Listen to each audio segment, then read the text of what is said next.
This is Mustang Football. Brought to you by Advanced Homes and by American Bus Sales. Advanced Orthopedics of Oklahoma. Neely Insurance and Financial Services. Edwin Evers Pecans. Armstrong Bank. Texoma Tractor. Will Rogers Animal Hospital. And by RCB Bank. This is the Advanced Homes Tailgate Show.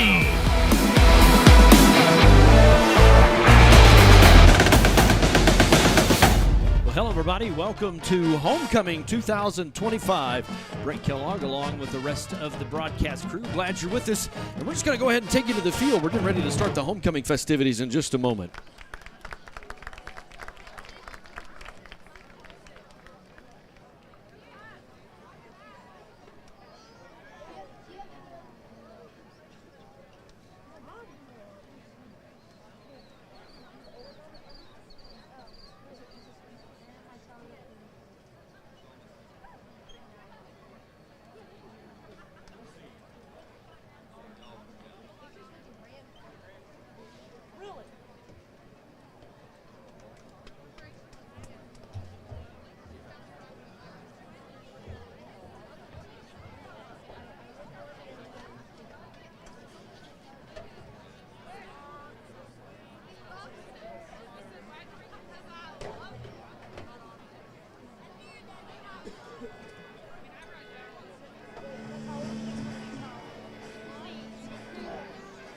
Ladies and gentlemen, tonight is a special night for our community.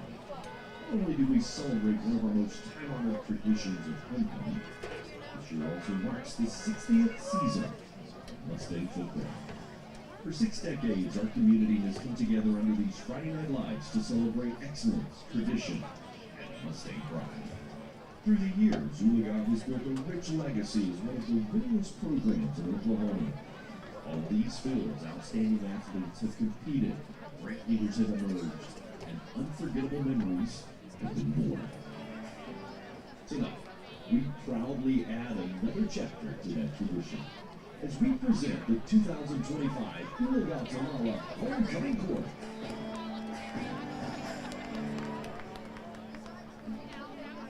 Representing volleyball, Natalie Magenta. Natalie's the daughter of Eddie and Brianna Magenta.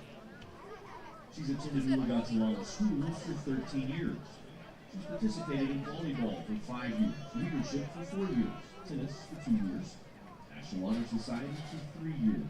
For high school, she plans to attend college in Florida, major in marine biology. She would like to thank her parents, her sister Olivia, and her coaches. Miss Natalie Magenta. Representing boys tennis, Maxon Pendleton.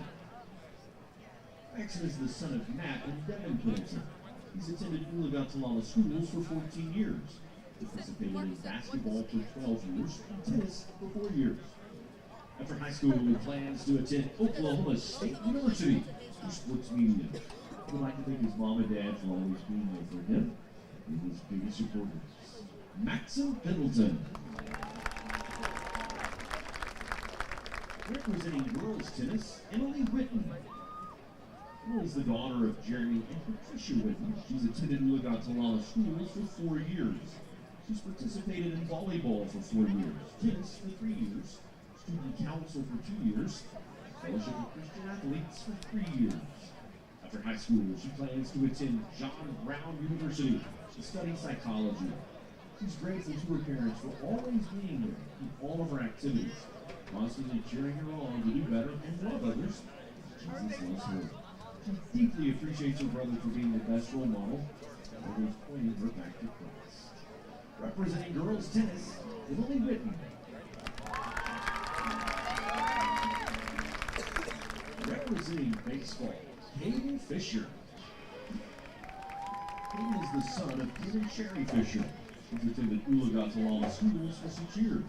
He's participated in baseball for 12 years, football for 6 years. In high school, he plans to attend the University of Oklahoma. He's thankful to the Lord for blessing him with the ability to play the sports that he loves. His parents for always believing in him and pushing him to be the best version of himself, both on and off the field. Representing baseball, Peyton Fisher. Representing softball, Presley Moffitt. She's the daughter of Peyton Moffitt, has attended Oologah-Talala schools for 14 years. She's participated in softball for 13 years, basketball for 8 years, soccer for 2 years, FFA for 8 years. In high school, she plans to attend college to play softball. She would like to thank her parents and little brother for always believing in her and supporting her. She's also grateful to all the coaches who have helped shape her to the player she is today. Special thank you goes to Coach Rocket for being the best coach ever and someone she will always think of as a mentor. She also wants to thank her friends who made school and sports some of the best years of her life. And lastly, and most important, she gives all the glory to Jesus Christ, who is blessed her with these people and these opportunities she's been given. Representing softball, Presley Moffitt. Representing boys basketball, Reed Barron. Reed's the son of Zach and Chrissy Barron. He's attended Oologah-Talala schools for 14 years. He's participated in golf for 4 years, basketball for 4 years, and football for 1 year. In high school, he plans to attend the University of Tulsa. He wants to give a big thank you to his parents for cheering him on no matter what, whether he wins, misses a layup, or shanks a 50-yard wedge shot. They're his biggest supporters. He would not be where he is today without them. Representing boys basketball, Reed Barron.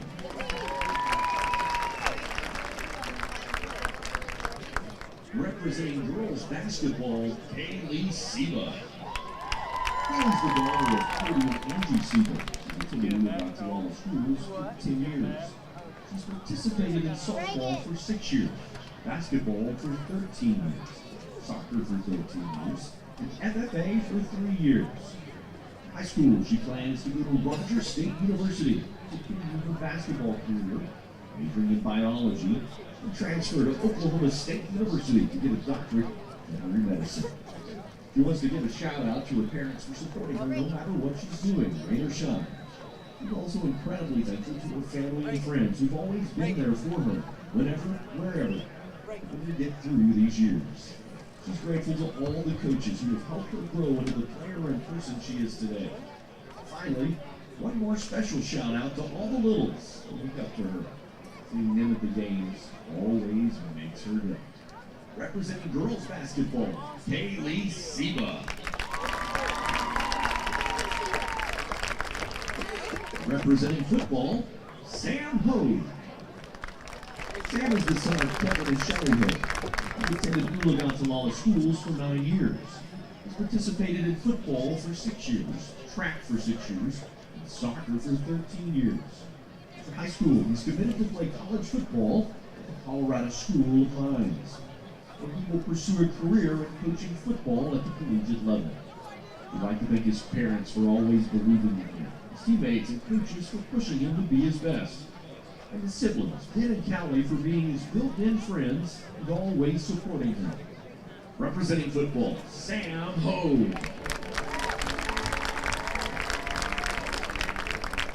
Representing cheer, Erica Carfell. Erica's the daughter of Roger and Nikki Eaton. She's attended Oologah-Talala schools for 12 years. She's participated in cheer for 3 years and softball for 3 years.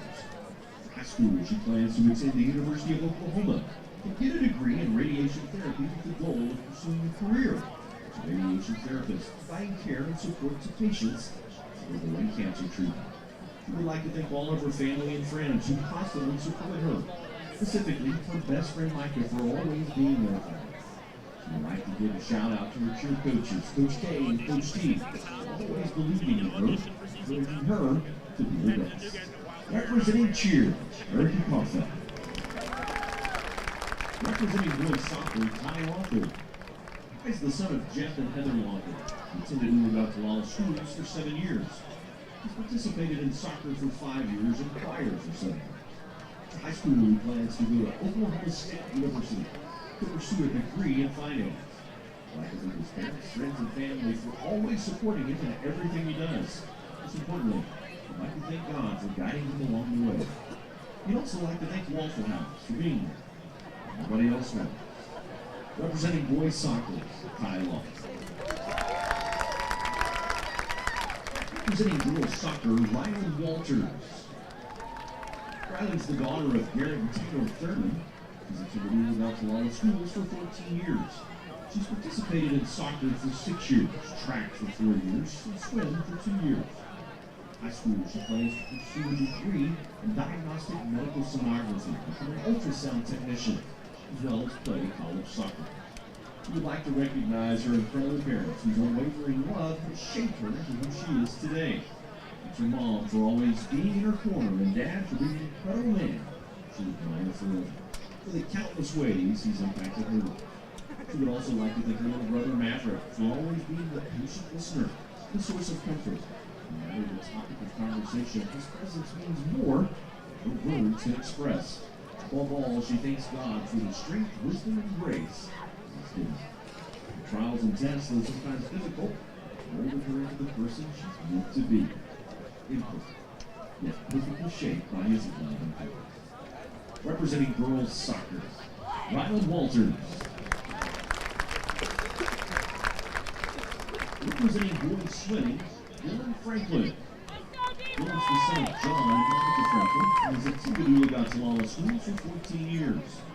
He's participated in football for 7 years, soccer for 6 years, swim for 4 years, TSA for 7 years, UPA for 3 years, and FFA for 5 years. In high school, he plans to get a college degree in criminal justice. We'd like to thank his mom and dad for always pushing him to be the best he can possibly be, for keeping him in sports. I'd also like to thank all of his coaches throughout the years who've taught him to be mentally tough, who've pushed him to the limits to become the best he can be.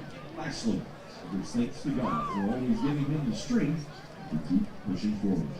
Representing boys swimming, Dylan Franklin. Representing girls swimming, Anna Broderick. As the daughter of Steve and Barbara Piniatis, Maria Brown. She's attended Oologah-Talala schools for 11 years. She's participated in swim for 4 years and choir for 5 years. After high school, she plans to attend TCC for 2 years and continue her education at Rogers State College.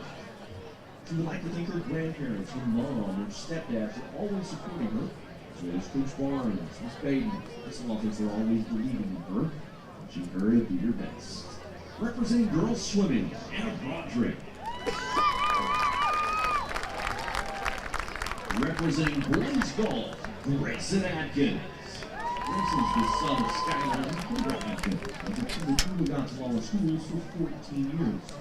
He's participated in basketball for 11 years, golf for 4 years, IT student technician for 4 years, National Honor Society for 2 years, member of Harvard Church, and the football broadcasting team. After high school, he plans to go to college and pursue a degree in either psychology or early childhood education. I'd like to thank his family, his friends, his coaches, his Lord and Savior, Jesus Christ, for always supporting him, shaping him into the person that he is today. Representing boys golf, Grayson Atkins. Representing girls golf, Brooklyn Jones. Brooklyn's the daughter of Tommy and Kelsey Jones. She's attended Oologah-Talala schools for 13 years. She's participated in golf for 3 years and softball for 11 years.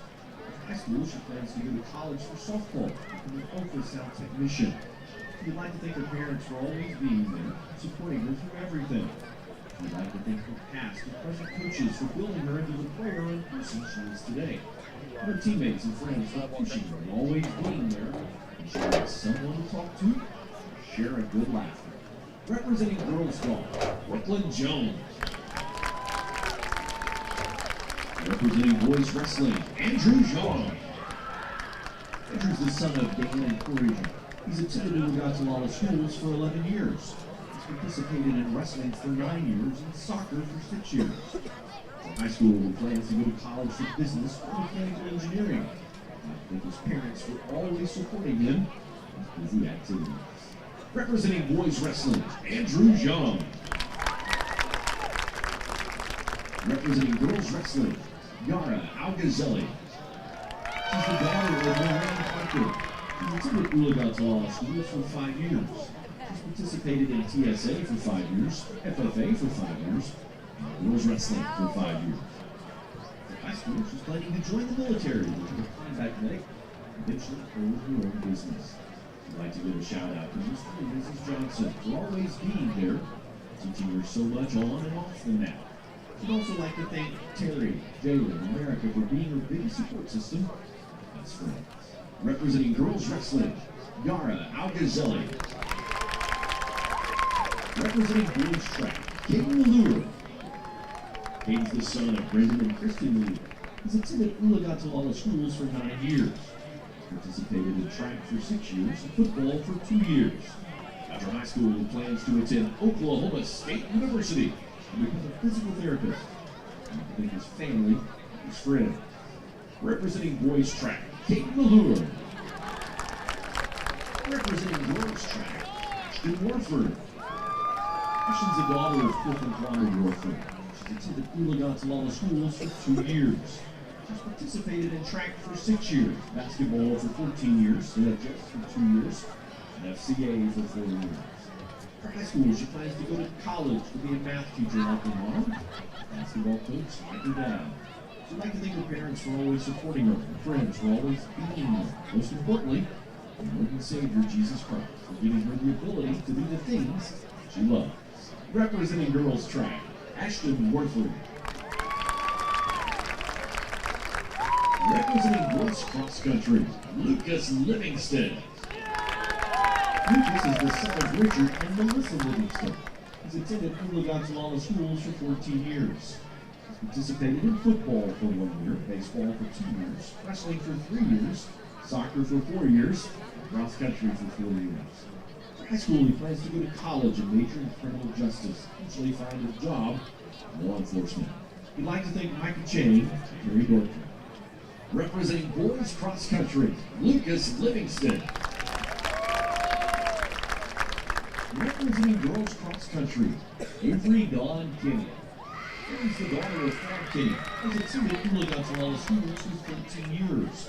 She's participated in cross country for 4 years, track for 6 years, CrossFit Games for 2 years, National Honor Society for 4 years, FFA for 5 years, where she currently serves as the chapter president.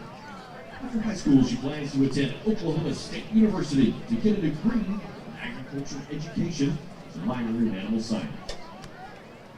She would like to thank Coach Maddie, who's always believed in her. Though she was the only girl in cross country, she had to work hard to reach the goals she never thought possible. She'd also like to thank her advisors, Ms. Smith, Mr. Jackson, Ms. Norris, who've always been by her side, pushing her towards success. They've helped her discover what she wants for the future and supported her in everything she hopes to accomplish. I can't thank any of them enough for the impact they've made in her life. Representing girls cross country, Avery Dawn Kinney.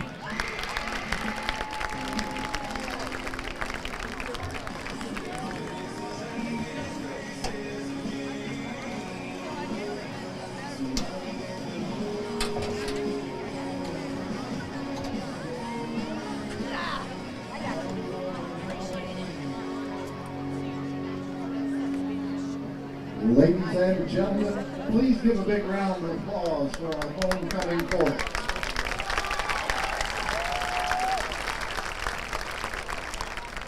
And now the crowning of our king and queen. The 2025-26 homecoming king is Caden Fisher.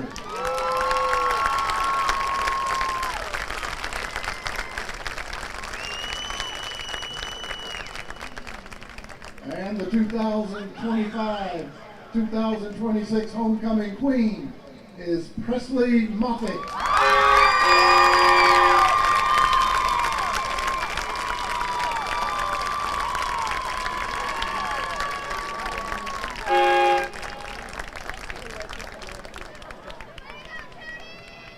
Ladies and gentlemen, your 2025-26 Oologah High School All Support Homecoming King and Queen and their court.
back to the Advanced Homes Tailgate Show. Time now for a conversation with head coach Sam Noble. Sam, you got a week off and kind of got to work on some things, maybe get some injured guys a little bit healthier. How'd that go for you?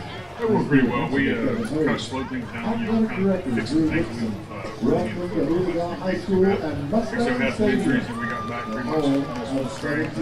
Had a little sickness right here, so it's probably the best time to do it. So we should be ready to go. All right, we play district game tonight. Opponent number one is Miami. That game's always really big for us. I feel like a lot of times between us and Miami turns into which one's going to make the playoffs. Yeah, it's kind of that same way too. I try to stress the points like some people go for it. 140 individual Usually we state start with them champions, and it 36 goes either way, team or it's state going down to championships. winner go Get on your to the home for the playoffs. Oologah Mustangs and Mustang Magic. We're excited to play them. They're tough team, coach well, so we gotta go. What are they going to try to do? They're trying to run the ball and take shots deep. I mean, that's all they do. They don't really date the nookie. They want to run, and take a shot at the top. So we got to stay in our lanes, keep our eyes on the Miami Wardogs. We'll be back for the Advanced Homes Tailgate Show. Number 2, Robert Oakley. Number 3, Baylor Harrison. Number 4, Bryson Bunch. Number 5, Tonic Garfield. Number 6, Gavin Fairman. Number 7, Blaze Riley. Number 8, Eli Lewis. Number 9, Alex Pylan. Number 10, Zach Price. Number 12, Trevor Henry. Number 13, Kendrick Cook. Number 14, Hayden Connell. Number 15, Cody Barnett. Number 16, Elijah Wilkie. Number 17, K.R. Rabbi. Number 18, Dane Jones. Number 20, Trent Lawson. Number 21, Cameron Humble. Number 22, Tyler Martin. Number 23, Rhett Howe. Number 24, Jensen Sharp. Number 25, Bryce Barnes. Number 32, Lucas Samakpan. Hey guys, it's me, Isabella Gomez, filling in for Smokey Bear because he's got more to say than just. Only you can prevent wildfires. Like, if you're outside enjoying a barbecue, don't let a hamburger distract you from fire safety. Make sure you aren't dumping your hot coals or ashes onto the ground because that can start a wildfire. So take wildfire prevention seriously and let's save the world one day at a time. Juntos con Smokey Bear, podemos hacerlo. Go to smokeybear.com to learn more about wildfire prevention. Number 60, Tyler Snell. Number 62, Mateo Valdez. Number 63, David Talent. Number 65, Josh Hall. Number 67, Tim Plott. Number 68, Zayden Clark. Number 70, Tucker Garrett. Number 71, Josiah Barley. Number 74, Kobe Chura. Number 76, N1 Miratop. Number 77, Chris Henry. Number 79, Braden Holland. Number 81, Ryan Stewart. Number 85, Put the keys down, Kevin. But I'm going to drive home. There are several warning signs present that you shouldn't be driving. I guess I have really been looking for love in this dating app. Yeah, I'm definitely going to call a ride home. Amy Whitehill. Principal Tom Dennis. Assistant Principal Brendan Oakfield. Also, David Dalton in the assistant principal position, athletic director, Rusty Mercer, and assistant. If you need to do something to feel okay to drive, you're not okay to drive. Don't drive buzzed. When it comes to making plans, you are the best. The same way you plan each detail for those moments. Start planning to protect you and your loved ones from a natural disaster. Protecting your family is the best plan you can make. And now, ladies and gentlemen, for your 2025 Oologah Mustang varsity roster. Life doesn't always give you time to change the outcome. Prediabetes does. With early diagnosis, prediabetes can be reversed. Take the 1-minute prediabetes risk test today. Go to doihavepreddiabetes.org. Adopting you is the best decision in our life. Harold, number 62, Alex Lubbock. Number 64, Roy Stevenson. Number 65, Terry Doherty. Number 70, Randy Bang. Number 72, James Williams. And number 73, Cuz Castaneda. Number 74, Caden Guthrie. Number 75, Jack Lloyd. Number 78, Dylan Franklin. Number 81, Roman Parker. Number 85, Ford Alden. Number 86, Jackson Collins. Number 88, Blake Leonard. And number 89, Camden Brackett. Your trainers tonight for Allison Byers Avery Duck. For the honor of Peters, Peyton Wells, and Kingsley Hedley. On number is Charlie Brown. Head coach is Sam. Did you know dragging chains can spark a wildfire? Only you can prevent wildfires.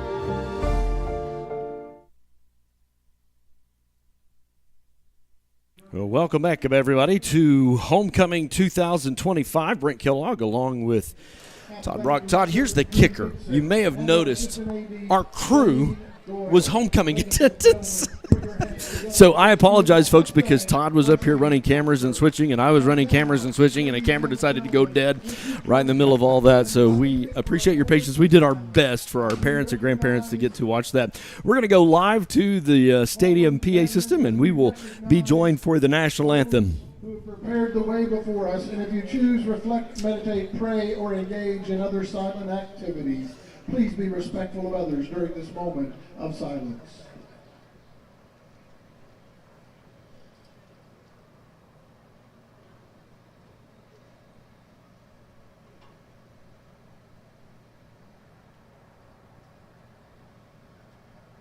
And now our national anthem, performed by the Oologah High School Stallion Battalion Marching Band under the direction of John Matthews and Dave Smith.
If you'd like to join our spirit line, it is forming now at the southwest end of the stadium.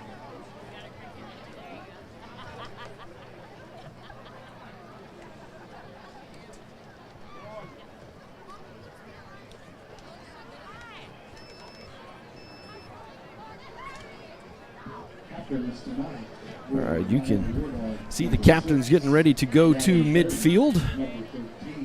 It has been a eventful day, a lot of stuff going on here in the hallways of Oologah High School. We just inducted 5 new folks into the Athletic Hall of Fame. Kind of excited about that.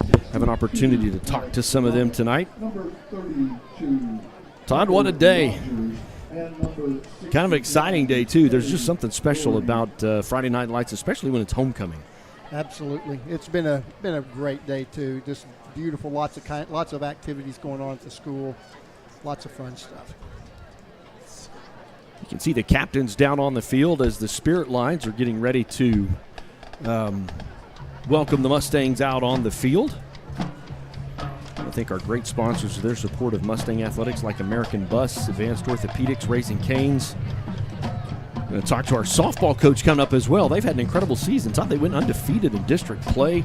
Just won district the other night and kind of secured that. So super excited about them. He will join us at halftime. Well, their young pitchers really done well. Really done well. We got to do a few of their games, and boy, she can really light it up. All right. Mustangs will be defending the north goal. Let's talk real quick Todd, just about what the Mustangs need to do tonight in order to win. Let's kind of go to our keys to the game. And on offense, I used the term gun safety. Man, don't shoot yourself in the foot. The coaching staff, they really believe they have a good opportunity tonight to come in and win this. Penalties, holding penalties will just stop it. We're just not good enough for 2nd down and 20. Right, to overcome those kind of. I probably could have worded that different. Yeah, no, I get that. Just, Barney, put the bullet up and don't shoot yourself in the foot. And then I really think you need a strong start. Their roster's about the same size as ours. I mean, you want to get a couple of scores ahead. Here's why. That 4th quarter, you just run out of gas. Right. And you just want to make sure that you've got some margin and some reserve, if you will, to kind of give yourself. Here come the Mustangs. Sorry, I was trying to get the Mustangs on the screen. Don't want you to miss that.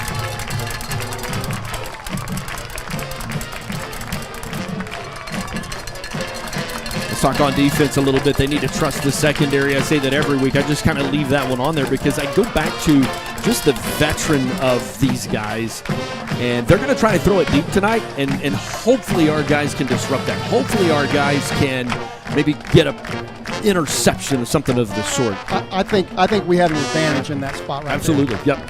I want to get some pressure tonight as well. If you can pressure on their quarterback, they're going to want to run the ball. They're going to want to throw it deep. If you can take away that deep ball gain and just force them to run, and that's going to come with the pressure side of things, I think you put yourself in a situation to win. Yeah, and they've been struggling all year running the football, so we just keep that pressure on them. Play smart on defense as well. You don't want to get yourself in a situation where, you know, a bad penalty or jump off sides, or you don't want a face mask. You just want to put yourself in a position where you can win. All right, you can see the Mustangs are huddled up and ready to go. The Miami Wardogs have made their way on the field. Todd's Friday Night Lights. Tell us what you think. I've been able to look at the Miami Wardogs the last couple of games that they played, and one of the things that I've noticed is that they really do struggle running the ball. So I'm hoping that our defense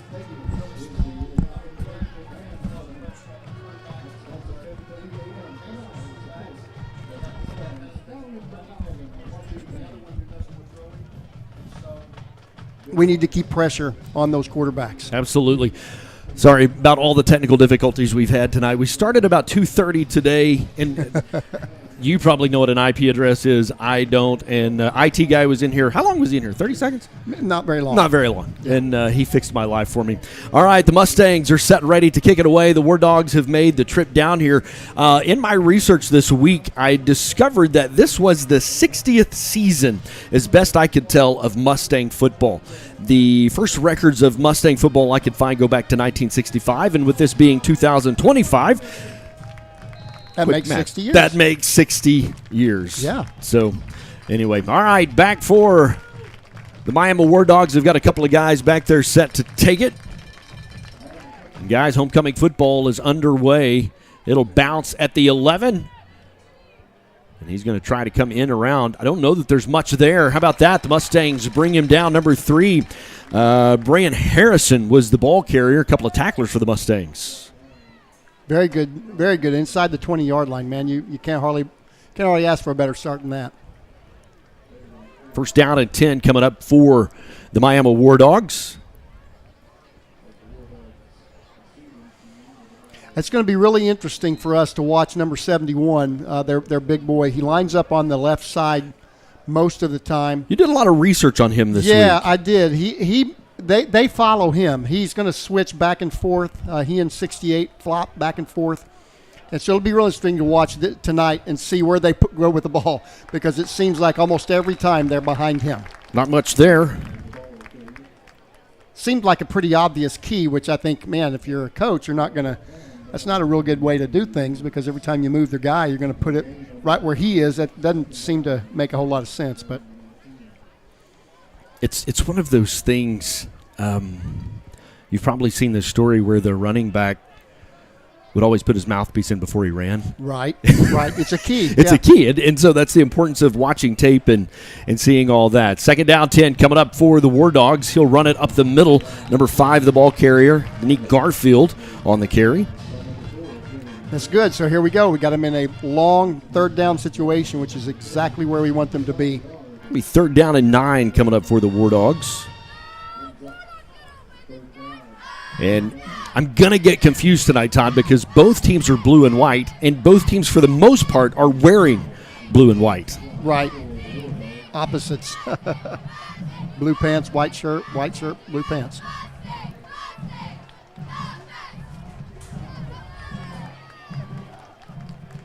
See, if you notice, they switched that number 71, and where did they go? They went to the right. Right behind him. So it's going to be really interesting.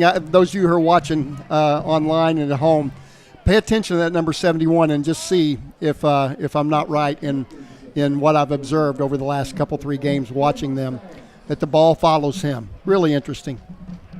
So that was a really, really good first series for the defense here. We should give some really good field position.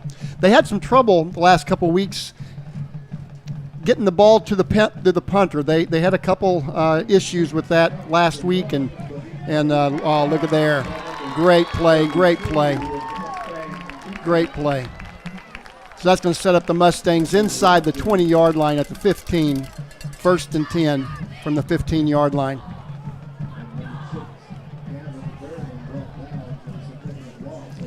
We're going with our freshman starter, number 16, Brock Lustwig.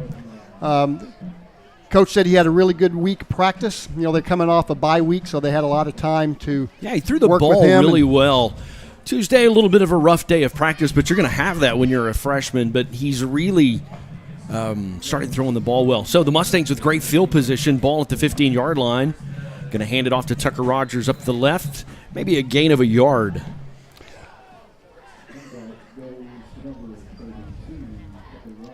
So have you heard anything about Hogue? Well, with him not I had starting him there? listed as a starter. Okay.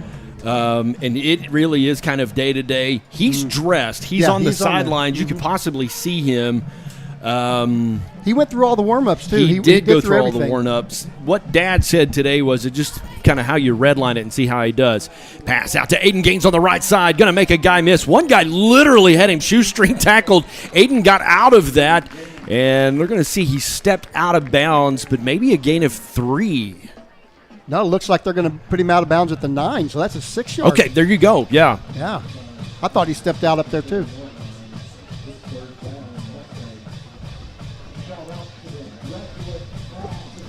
And that's just another observation from their games. They have a hard time tackling, especially in space. 3rd down and 9 coming up for the Mustang offense. Trying to get him to jump off side. Excuse me. It's 3rd down and 4. Ball's on the 9. Oh, he's open. And back to the end zone. He'll overthrow him just a little bit. Going to bring up 4th down. The kicking game's not everything you would hope it would be, so we'll see. I would imagine Coach Noble probably on 4th and 4 going to leave the offense in there, see if he can't go for it. Nope, they're going to kick. There they come. Yep. Don't turn down the points. This is one of the keys of the game we briefly were able to talk about. Start well. Get that margin. So, I mean, I really agree with this. They've been working a lot, special teams, as much as they can. Don't turn down points. Got to make sure they get the right alignment in there. Play clock's at 17, so they've got plenty of time. True freshman kicker here. Yep. Oliphant in to do the kicking duties. Ball down on the way.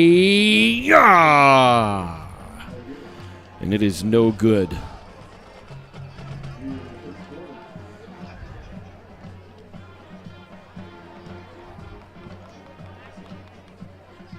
So the Wardogs will take over. So since the kick was inside the 20, they moved the ball to the 20-yard line. Yep. Kind of an advantage for the defense. You know, they held up, and so it helps their offense get back into a somewhat good position at the 20. I got all my camera guys back. They had to go do their homecoming duties. Proud of these guys. Incredible team that has learned on the job, on the run.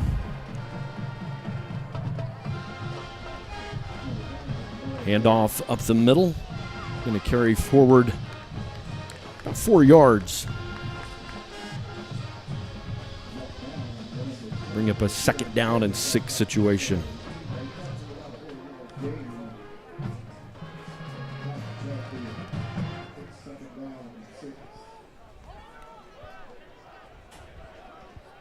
Good crowd on attendance tonight for Homecoming 2025. You don't get any better weather than this. Miami quarterback's just going to keep it up the middle. Going to run into Aiden Gaines. The ball's on the ground. Could we? Can we? 5-4. Stampede. Touchdown. Mustangs. Good play. I couldn't see who stripped it, but that's a good play there. I think Aiden Gaines was in the middle of that. Put the ball on the ground, and, man. There's your quick start. There's your quick start. Mustangs putting points on the board. Opportunity here for the kicking game, get a little bit of confidence.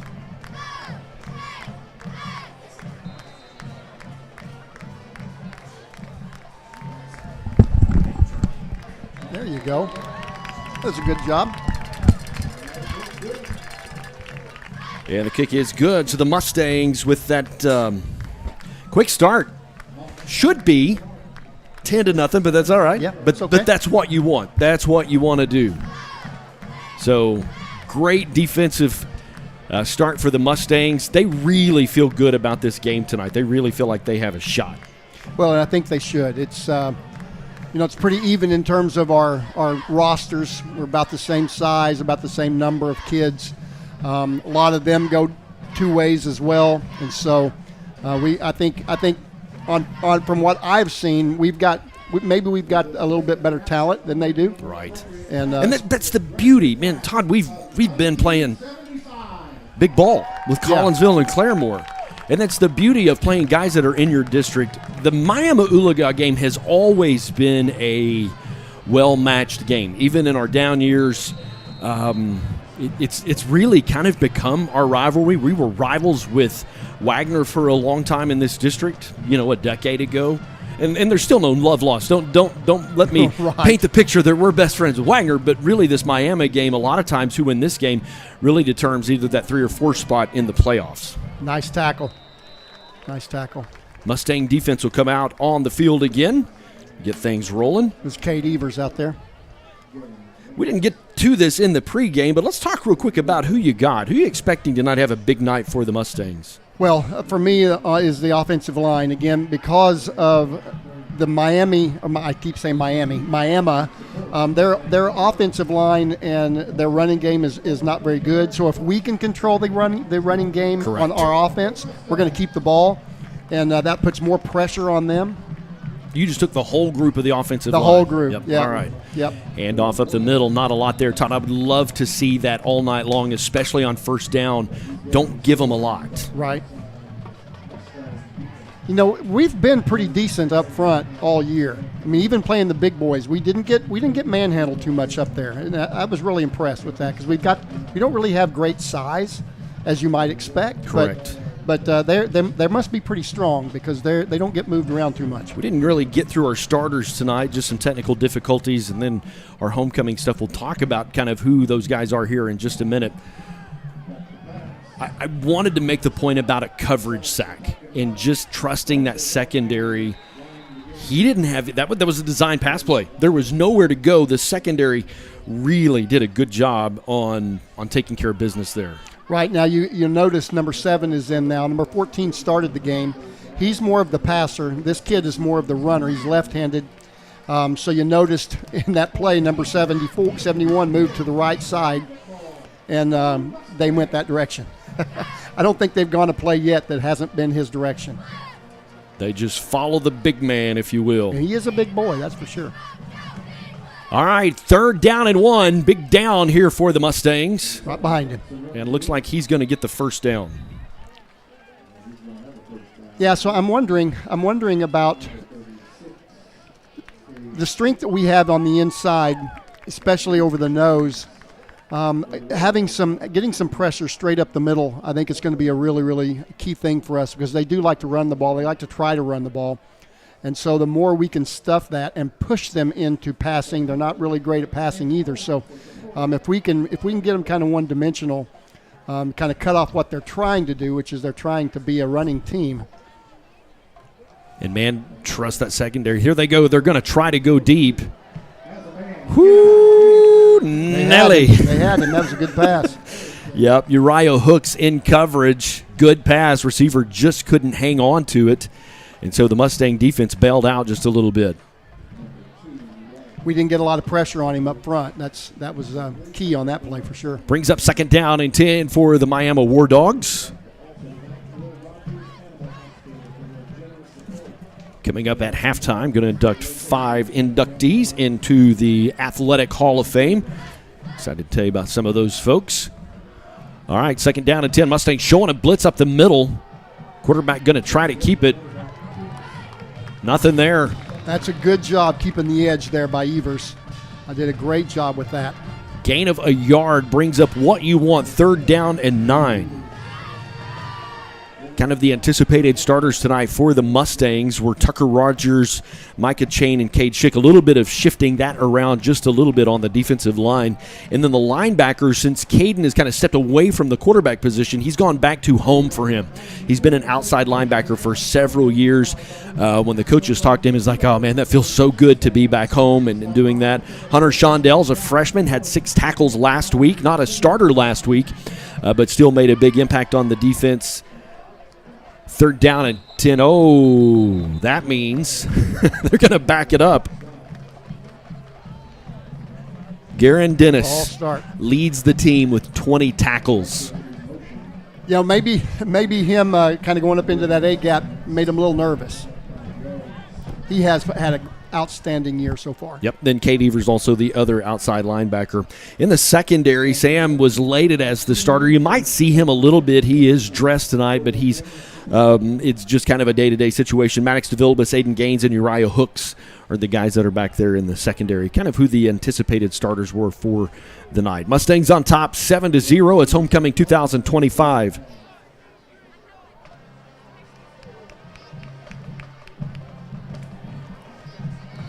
Third and long, pressure coming. Oh, he had him at his fingertips. There's a couple of Mustangs in chase. Quarterback tries to keep something alive. All right, it's going to bring up a long 4th down. Shondell, just talked about him a second ago, was the guy that brought him down. He picks up a couple, but not even enough to get back to the original line of scrimmage. So it looks like it's 4th down and 12 coming up.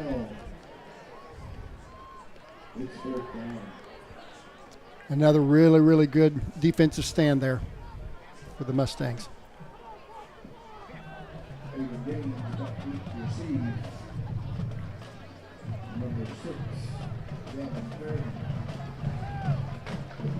And they are set to punt it away. Here comes Aiden Gaines, take it at the 19, makes a tackle. Uh-oh, got a flag. That's usually not holding. Going into the good direction. About to the 37's where he's at. Yeah, it'll be a holding from the 27-yard line. So that'll put us back to about the 17-yard line to start the series off.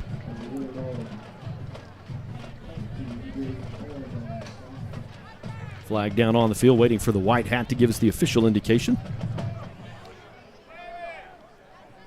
When the ball starts going away from you, you got to let go of your guy. There it is. There's the hold on the Mustangs. Man, we talked about that in our keys to the game. Play smart. You're not a 1st and 20 situation here. Right. Fortunately, your offense officially hadn't taken possession of the ball. But, man, you got to play smart tonight to give yourself an opportunity.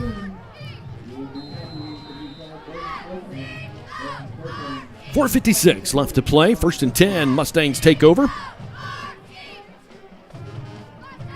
And off at the middle. Just not a lot there. Going to bring up 2nd down and 10.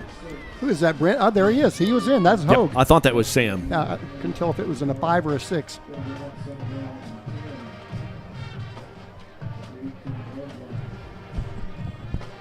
Mustangs on the road at Fort Gibson next Friday night. Should be a good game. Fort Gibson's pretty good this year.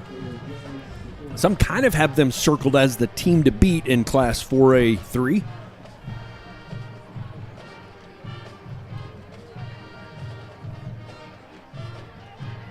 Hook around the left side. That's why he is such an asset when he is in there.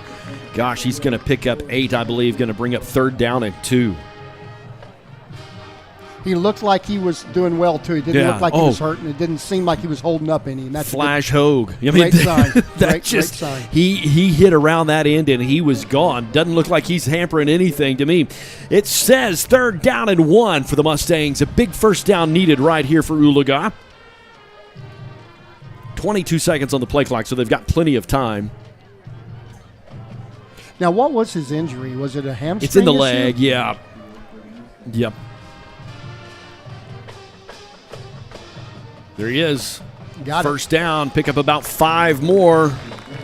So where you have those hammies go is when you start to get out and open and kind of open it up a little. So be interesting to see it when he gets fully going, how that knee or how that leg holds up. I definitely think they are preserving him for the running back.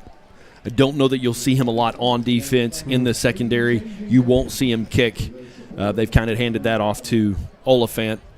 And I think that for what we just saw, that's a Sam Hogue first down. Right. And that's what we need. Got him in the flat. Super easy throw. Excellent. Around the right side, pass complete to number 5, Reed Barron, the tight end. There's that guy that from the beginning of the season we say, he could really have a big role for this team. They will say a Mustang first down and 10.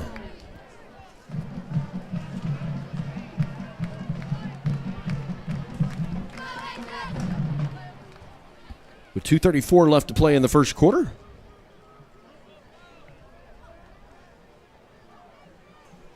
Mustangs moving with some efficiency. Sam Hogue up the middle. Man, Todd, he's just picking up 4 and 5 yards every carry. Yeah, that looks good. He's looking good. I'm so glad. I know he's excited about that too, having to miss last week or 2 weeks ago, I guess, at Claremore. It's hard as a senior to sit out. Oh, yeah. Even when you know you should, it still hurts. He has made his commitment to play ball in Colorado at the School of Mines. It's an engineering school. Not sure if you caught it when we read his name at the homecoming stuff, but he wants to be a college football coach like his uncle. He's an offensive line coach. Oh, there it is, right across the right side. Pass complete to number 12 for the Mustangs. No. Maddox DeVilbus, and the ball's on the ground. We're going to trade fumbles here the first quarter. Ball came loose. Miami was able to fall on it, so a turnover. We're squared at 1. Neither Mustangs weren't able to converge on theirs. Hopefully we can keep Miami from doing that on theirs.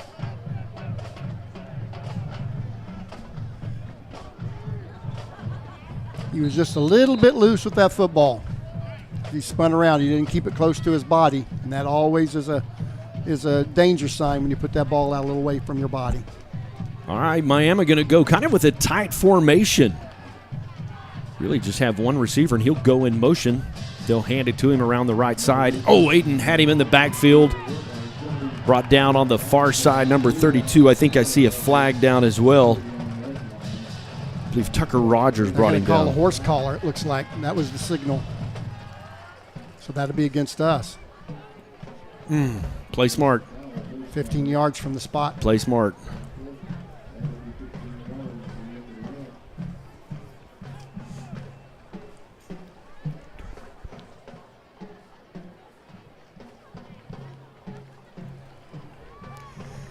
You know, at the beginning of the broadcast, we talked about not shooting yourself in the foot, and that's what that was right there. You got to play smart, because if you let Miami hang around, this is going to be a tight ball game. It would be best to take advantage early, play smart, play disciplined football.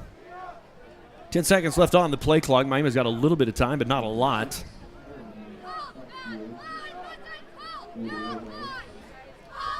Handoff up the middle with a fresh set of downs. Shoestring tackled. Aiden Gaines, quite frankly, Todd may have saved a touchdown. I think he did. He would have gone, I think, at that point. You know, once they get outside, get out of contain, they've got some speed. Again, watching through the week with the other games that they played already. Did you say they're 0-3? I believe so. I believe so. We talked about that a little bit in pregame. Yeah, I think Bonita beat them 2 weeks ago.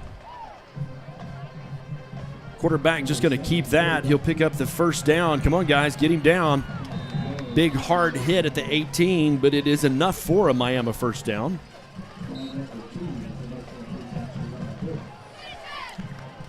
You know, Aiden had a chance back there, and I'm not sure what he was doing because he was coming up from the safety position. So I couldn't tell if he was coming on a kind of a blitz.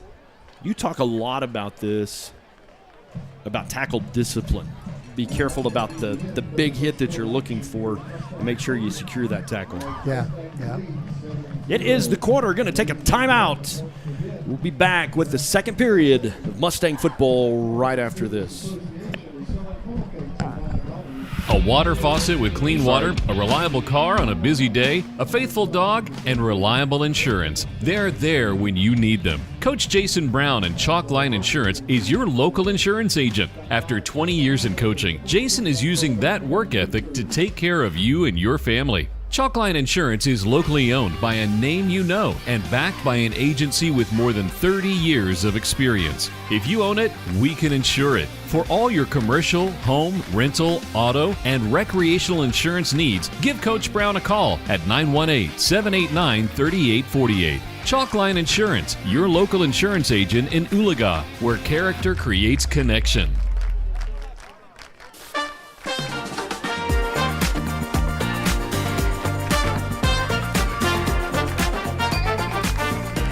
Back to homecoming 2025 as the Miami Wardogs made the road trip. I will tell you this, Miami was a fun road trip for us as a team because we actually play at NEO, play at the college, and they're very hospitable to us. It's a fun road trip. But glad to have them at home this year. Quarterback going to go around the end, couple of big hits on the left side, but he'll pick up 3. It's a nice tackle out there.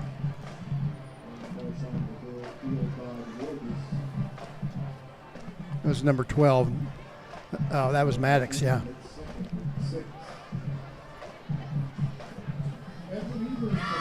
Hit him up high and wrapped up. Absolutely, that tackle discipline, don't. The big hit can make advantages, but, man, make sure you get him down.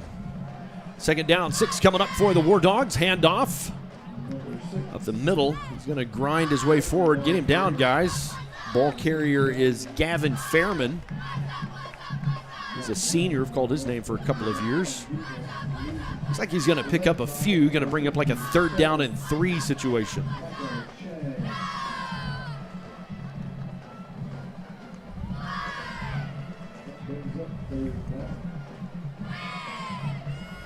Hear the sound of the cheerleaders. All right, big 3rd down for this Mustang defense as the Wardogs are in the red zone. Blaze Riley, the quarterback for the Wardogs. Coming to the right. Because the big guy's on that side. Oh, he pulled. There you go. Just follow him. I think they're going to say no gain on the play. If you follow that far side official, it's going to bring up 4th down and 3 coming up for the Wardogs.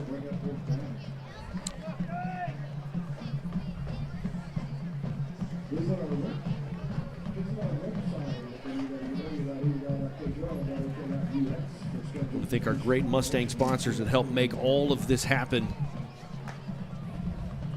All right, here we go. 4th down and 3. Miami's going to go for it. Can the Stonewall defense hold them? No, he's going to get the first down and on into the end zone for a Miami touchdown. Ah, dad-nabbit. Played a really good defense in that sequence.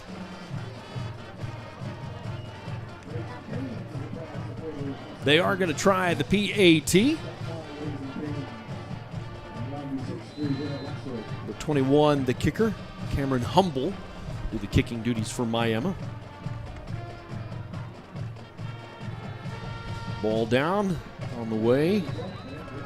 Strong kick. Good. We're tied at 7. Man, Todd, you had him. Of course, that whole progression started because of a turnover, and Miami capitalizing on that turnover. Well, and then we had a 15-yard horse collar penalty. So a penalty and a turnover, that's it's not a good beginning for the defense on that possession. But now we get a chance to get our offense going. It seemed like we kind of begun to get going. Absolutely. And, Sam was able to run the ball, which kind of opened up the passing game, which was working. Things were working. You just kind of got bit by the turnover bug. Yep.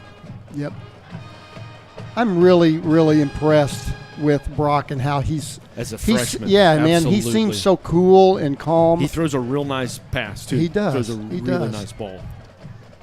Now, I can't see his eyes, but it doesn't appear that he gets rattled too much. That's one of the things they're working on with him is just making his reads. When they grade a player, they sit down and they watch what his head does. Did he go through his progression? Is his head moving through? Little trade secret, some teams have a stripe on their helmet. You know what the stripe's for? Mm-hmm. It's for evaluating tape. Yep. We've got that solid gold helmet, which sometimes makes it a little more challenging. But, a quarterback that probably going to carry the Mustangs for the next couple of years. So getting these snaps, getting him up and running, really important. You'd love for him to have some success tonight. All right, here comes Aiden Gaines from the 15. Got some blockers.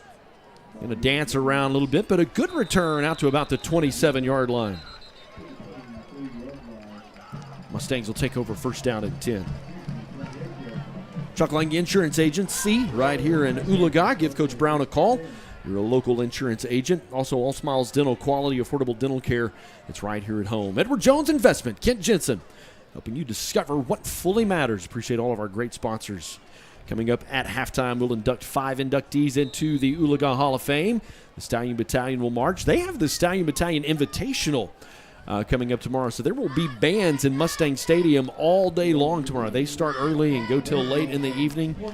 It's a great day put on by our band program. Benefits the band program. Free tomorrow night. It's an incredible thing to come watch the finals. Aiden, how about that? Come on, boys. Come on, boys. Nice. Come on, boys. There we go. That is Maddox DeVille, the Stampede touchdown. Could be the longest touchdown pass of the year. Oh, it definitely is. Definitely is. 72 yards.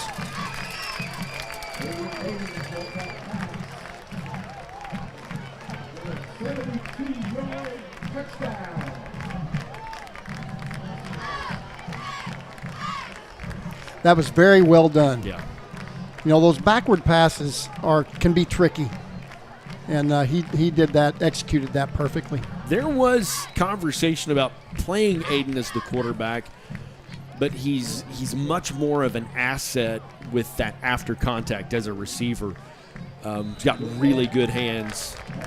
That's another really strong kick. You see that? Yeah. That was really nice. Some younger players for the Mustangs. Mr. Oliphant's a freshman. I think we have 3 freshmen starting tonight in this Mustang roster.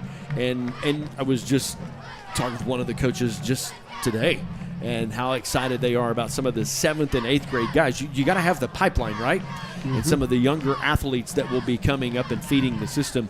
And you've got a lot of freshmen and sophomores that are getting very quality snaps in the 2025 campaign. Yeah, I mean, that's the mark of a good program. It's not just the high school. It's the junior high, and it's even the little fellas, that are playing 2nd, 3rd graders. It's when you see a good program in high school, most of the time it's because those feeder programs are strong and healthy. And that is going to be the focus for the calendar year of 2025.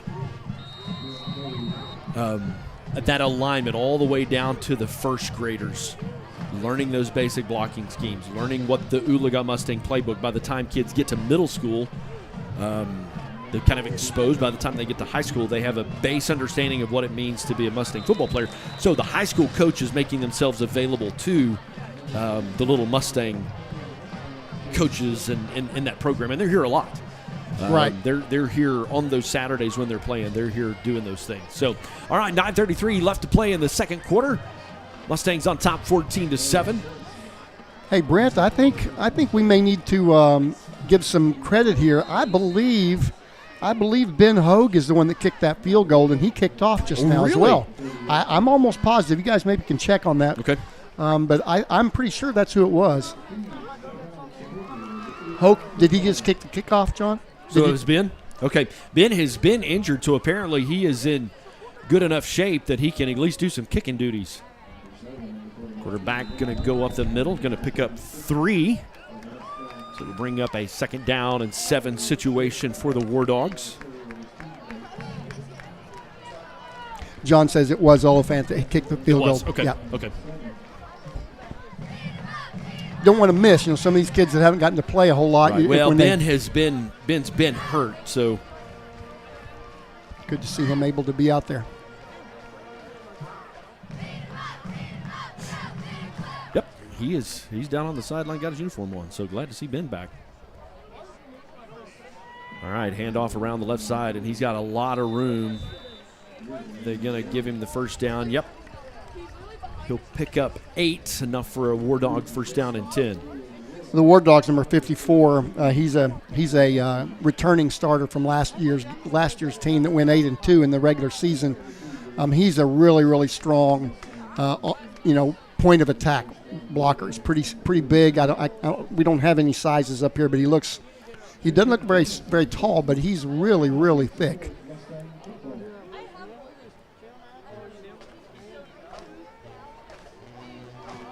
All right, they're kind of in that bunch formation again. That could be holding right there. Yep. That's going to come back, and that's behind the line of scrimmage, about 4 yards back. But it won't matter. Okay. It won't matter. It'll go back to the previous spot. They changed that rule a few years ago. It's always good to have an official in the booth with you. So flag down on the Wardogs. Before they changed that would have been a huge penalty because he was 4 yards behind the line of scrimmage. Right. And I guess they just decided it was just too much for the offensive to handle. So they fixed it so they would help out a little bit. Still a big play. First down and 20. So that's a. And that was a pass as well. He flipped that to him. If he'd have dropped it, it wouldn't have been a fumble. It would have been an incomplete pass. Handoff up the middle. Nice job. Going to gain 2.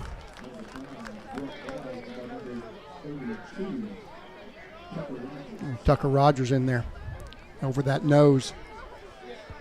Or no, I guess he's playing a 3, isn't he?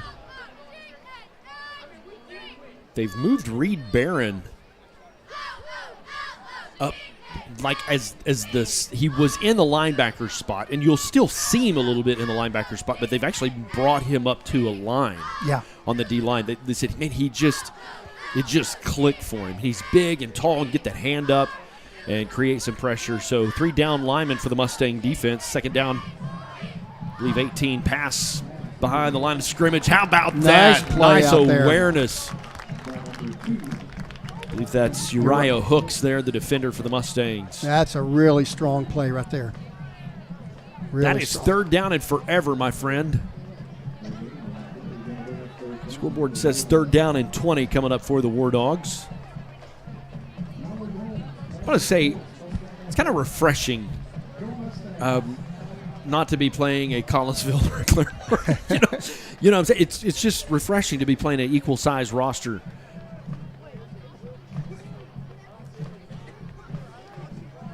Pass around the right side. All right, just hold him. There you go. Good tackle. Good open field tackle. Isaiah Contreras on the tackle, 4th down. I would imagine with the ball being on that side of the field, we will see a Miami punt. And like I said earlier, in the earlier part of the year, they've had some trouble with the snap. So we'll kind of pay attention to that, see how the center's doing or the snapper's doing.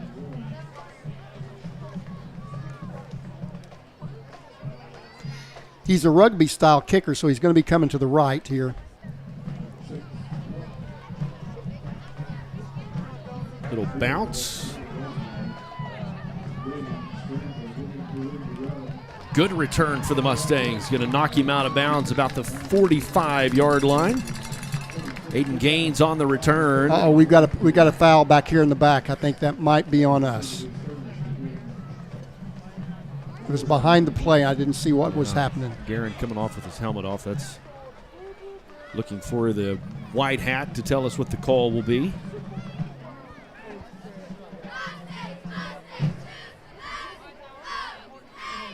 The dead ball. Personal foul.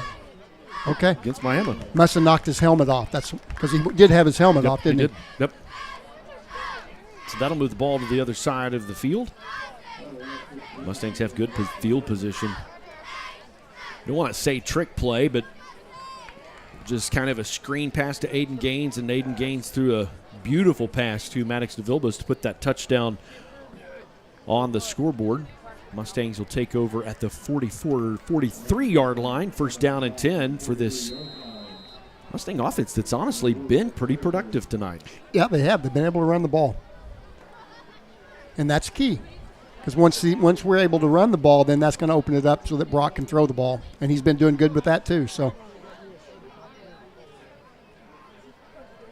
hand off around the left side. Got an edge. Gonna pick up a couple.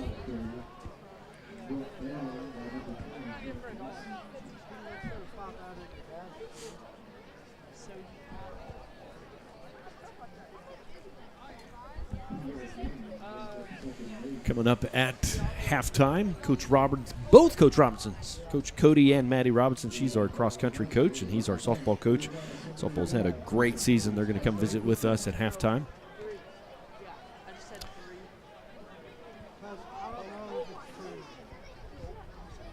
There he is. Oh, pass intended on the left side for Contreras. Just a little bit high, but the read was there. The route was there. That would have been a first down. And some change. Third down and 8 coming up for the Mustangs. Brent, we've got an injury up down here with Uriah. It looks like his left leg. Can't really tell what's going on. Working on his foot a little bit, so hopefully there's nothing bad with that. He's a dual role player, both as a receiver and in the secondary. All right, third down and 8 for the Mustangs. 4 receivers into the set. Sam up the middle, going to get the first down. Oh, big tackle.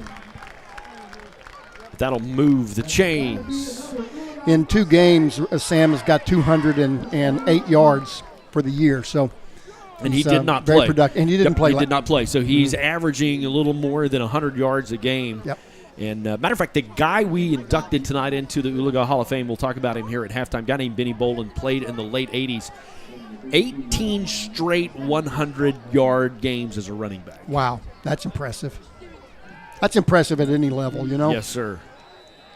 I think he's going to quarterback keep that. They're going to say he lost just a little bit. Probably going to bring up second down and 11. 4:12 left to play till halftime. And we need to possess this ball because we get the ball coming out of halftime. That's right. Yep, be great to burn this clock off. Put Score some another points touchdown. on the board. Absolutely. And that was kind of my thing. Like, take advantage of the first half because in the fourth quarter, you start to run out of gas. Anything can happen. So be productive early on. Got a timeout. They're going to take a timeout. We'll take one as well. Be back with the last 3:41 of the second quarter right after this. There is a road laid out for me. Boxes everywhere. And this is going to be Addie's room. I am blind, You really gonna like it? I hope so. Yeah. I know this road is there for me. There is a long way. First night here, but Amy seems cool. Waist down by the river. I am blind, but I need not see. I got this. I know this road is there for me. Okay. If I'm really free, take me down to the river and wash me.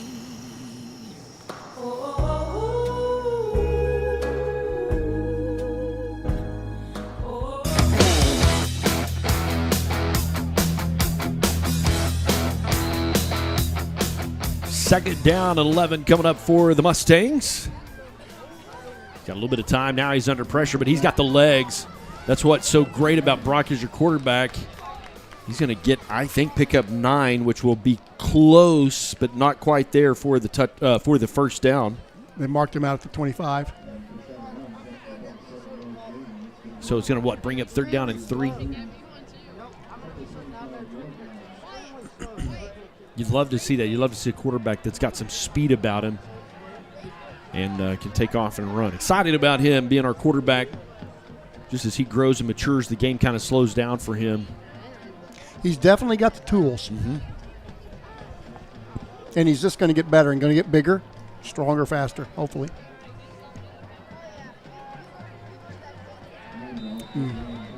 That didn't go the way you wanted it to. Brings up a fourth down. See what Coach Noble does here. I would imagine they're going to go for it, but it's not my job to call plays. So. Yeah, I don't see any reason why they would try and kick the football because they're not going to kick it that far. So, and you're not going to punt it at the 26-yard line or 28, whatever it is. Well, at least you wouldn't think they would. Maybe they've got a good coffin corner guy, you know. Sam could do that. I'm just telling you. If Sam was healthy, Sam, I think, could kick that. But here we go. Fourth down and 5 coming up for the Mustangs. And they've got 4 receivers in the set. 3 of them are to the far side of the formation. Oh. He'll get there. Yep. He'll get there. That will calm down. Some of that's just adrenaline. Some of that's just putting zip on the ball and sometimes putting a little bit too much zip on the ball. I promise you in 4 or 5 games, that'll be there. Well, and if you noticed his feet, when you see a ball kind of fly like that, you look down his feet. He didn't have his feet set real well, and so the ball is going to kind of go when you don't have your feet in good position. All right, so the Mustang defense back out on the field. The ball's at the 28-yard line. Oh, they're going to stop that one. Oh, actually, there's just a timeout, not a flag. My apologies. I don't think we had all our guys on the field. Yeah, maybe so. They're taking one. We'll take one as well. Be right back right after this.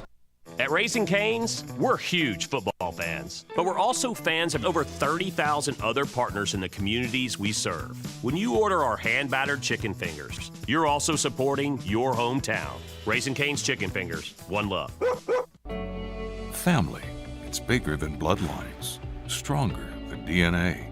It's the circle we draw around the people that matter, the people we care about and care for, the folks who inspire us, guide us, root for us. Family means finding common ground, rolling up our sleeves, and making our way side by side. Armstrong Bank. Strength runs in our family.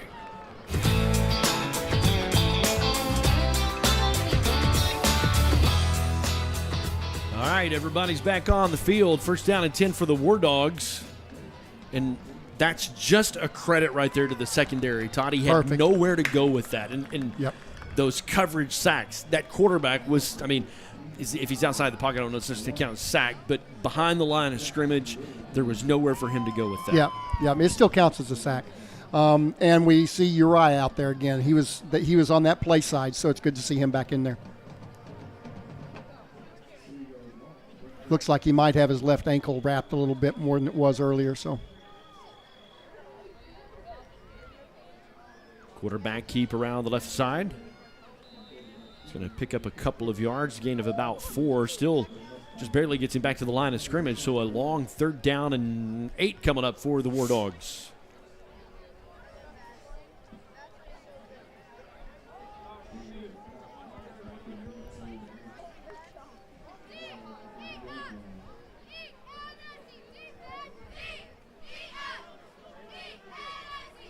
All right, 3 receivers in the set for Miami. It's 15 seconds on the play clock. Contreras was really up on his guy. Look at that. That's what's called press coverage right there. We'll see if he stays on it. Got the safety over the top. So they're going to take a timeout. We'll take it with them. Be back with more right after this. A water faucet with clean water, a reliable car on a busy day, a faithful dog, and reliable insurance. They're there when you need them. Coach Jason Brown and Chalkline Insurance is your local insurance agent. After 20 years in coaching, Jason is using that work ethic to take care of you and your family. Chalkline Insurance is locally owned by a name you know and backed by an agency with more than 30 years of experience. If you own it, we can insure it. For all your commercial, home, rental, auto, and recreational insurance needs, give Coach Brown a call at 918-789-3848. Chalkline Insurance, your local insurance agent in Oologah, where character creates connection.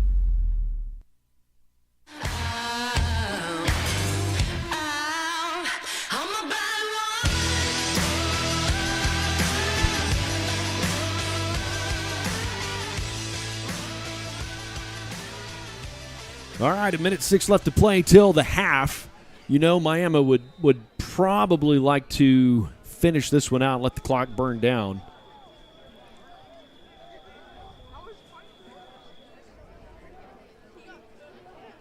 Quarterback's going to keep that run around the left side. He's hit. I think he's going to fall forward. It'll depend, Todd, on the spot. Yep, Looks like they're going to say move the chain. So a first down for the Wardogs. There's always that one home game, because Oologah is kind of a rural community, right? Okay, there's always that one game that we call the bug apocalypse. And so you just watch as the evening goes. Those lights out there, it's already a little bit buggy, which is the benefits of sitting in the press box. We've got a cricket in here, though. I took my headphones off because I heard this dumb thing hollering at me, and Johnny says, yeah, we got a cricket. Shout out to Blake and Brent Salt. I'll show a picture here in a minute, but they spent the week power washing the stadium. My friend, it hasn't looked this good in a decade or more. I mean, it looks absolutely fantastic. And we've also added some handrails. Now, those were nice. Those are nice. As I'm getting older, I need those more and more. Yep, as we kind of talking about the bond issue and really just want to hear from folks in the community, and that was one of the things is older folks, grandparents want to come, and so the middle section, actually our FFA department installed those. Oh, they did a great job. So it goes about halfway up, so maybe you haven't been to a game in a while, it's just too hard to get up the stairs. Well, we've done our best to help accommodate that. All right, second down and 7 coming up for the Miami Wardogs. Pressure there. He's going to lose 3. Again, Todd, I got to stop saying it. It sounds like a broken record. That's a credit to your secondary. Yep. They're just not getting loose out there, and that's a good thing. Got to stick with our guys. Carter Miller run on for the Mustangs.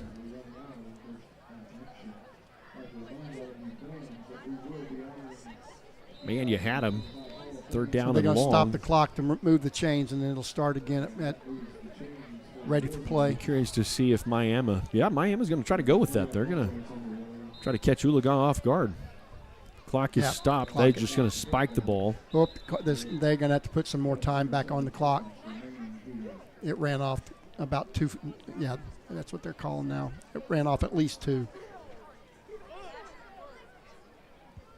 They'll 8 seconds. Have to radio that up. He motioned 8 seconds. So.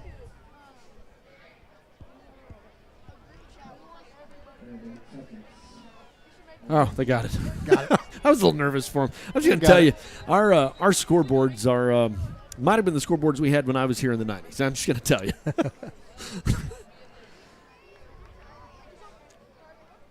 Yeah, Sam's like, hey, why are we allowed to huddle up here?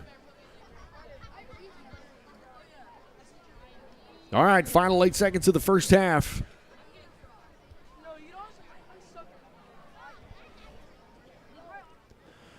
All right, here we go.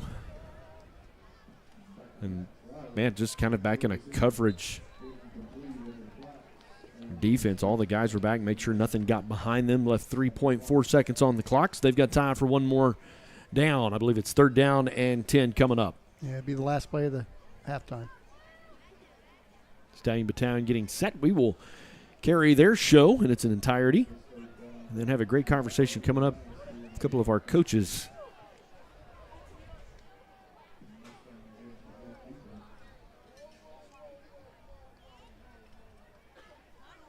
Handoff up the middle. You hear the whistle in the background, and that will do it. The ball carrier number 6, Gavin Fairman. Todd, your thoughts on the first half? I think our defense played well. You know, that last series, they got a few yards, which is going to kind of mess with the total a little bit. Yeah, but, absolutely. But our defense has played really, really strong, so I'm really encouraged by that. I feel like you've had some penalties that you want to get those cleaned up. But all in all, the offense looks fun. Offense looks productive. Honestly, it's probably been since Vanita since we've kind of been able to move the ball like that. Right. Very fun to watch them. You can see down on the field the folks that we're inducting into the Mustang Hall of Fame. And there on the left from class of 2006, Kurt Simpson was a double sport athlete. Attended Oologah for 12 years, played baseball and basketball, 4-year starter in baseball. His pitching record as a Mustang was 131-19. Tulsa 7 conference champion all 4 years, 2005 baseball state champion. Multiple all-district honors, all-state baseball pitcher, 3-year basketball player, and then went and played baseball at Cowley County College. Standing next to him, a classmate of mine and probably one of the happiest people you'll ever meet. When I think about Heather Strauss from high school, she was smiling like she is now. Always had a smile.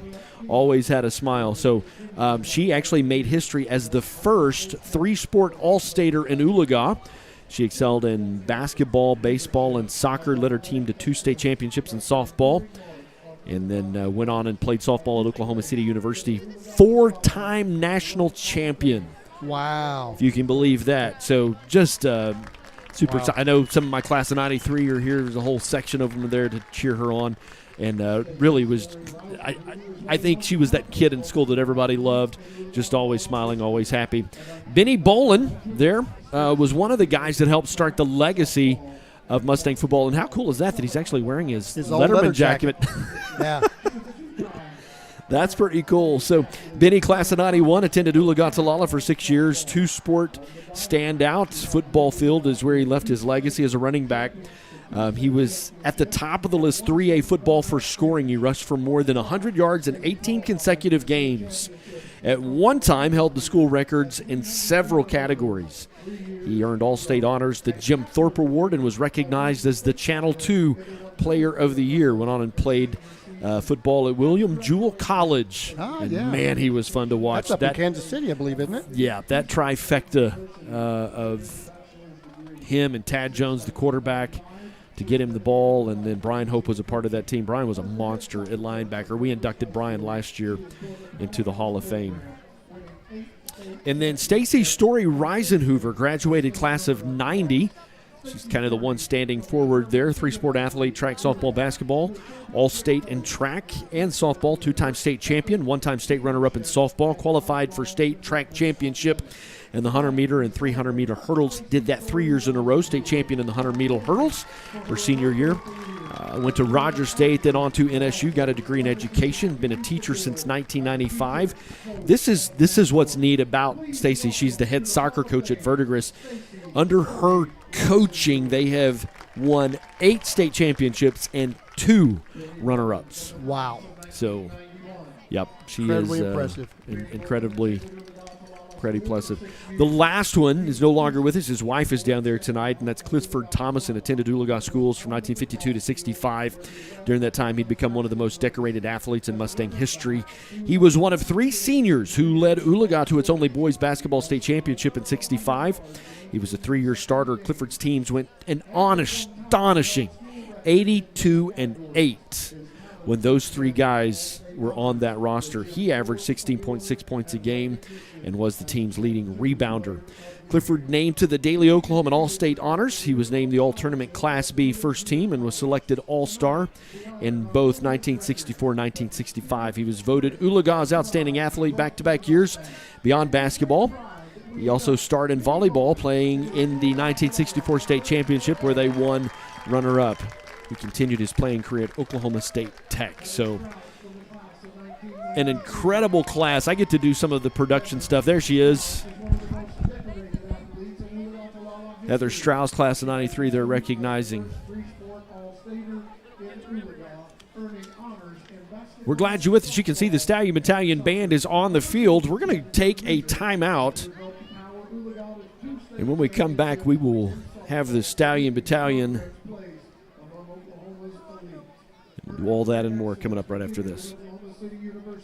Where she became a four-time national champion.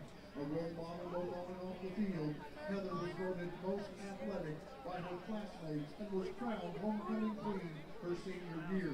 Her legacy reflects both championship success and the proud spirit of Oologah-Talala athletics. Tonight, Heather Strauss. A water faucet with clean water, a reliable car on a busy day, a faithful dog, and reliable insurance. They're there when you need them. Coach Jason Brown and Chalkline Insurance is your local insurance agent. After 20 years in coaching, Jason is using that work ethic to take care of you and your family. Chalkline Insurance is locally owned by a name you know and backed by an agency with more than 30 years of experience. If you own it, we can insure it. For all your commercial, home, rental, auto, and recreational insurance needs, give Coach Brown a call at 918-789-3848. Chalkline Insurance, your local insurance agent in Oologah, where character creates connection. RCB Bank is community. RCB Bank is friendly customer service. RCB Bank is trusted. RCB Bank is here to help. RCB Bank is yesterday, today, and tomorrow. RCB Bank is everywhere you need us to be. We are RCB Bank. Open an account online today to see why our customers always say, RCB Bank, that's my bank. American Bus Sales is celebrating 20 years of service, and we couldn't have done it without you. Founded in 2004, just outside of Tulsa, Oklahoma, we've grown into one of the most trusted names in the bus sales and rental industry across North America. Whether you need school buses, new and pre-owned shuttles, vans, handicap-accessible vans, or top-of-the-line coach buses, we've got you covered. We offer a wide range of buses and shuttles available for both short-term and long-term leases. Are you planning a one-time trip? Do you need a long-term contract? We have your transportation solution right here. We also specialize in selling renovated and customized buses and shuttles, and we buy quality used buses from across the country.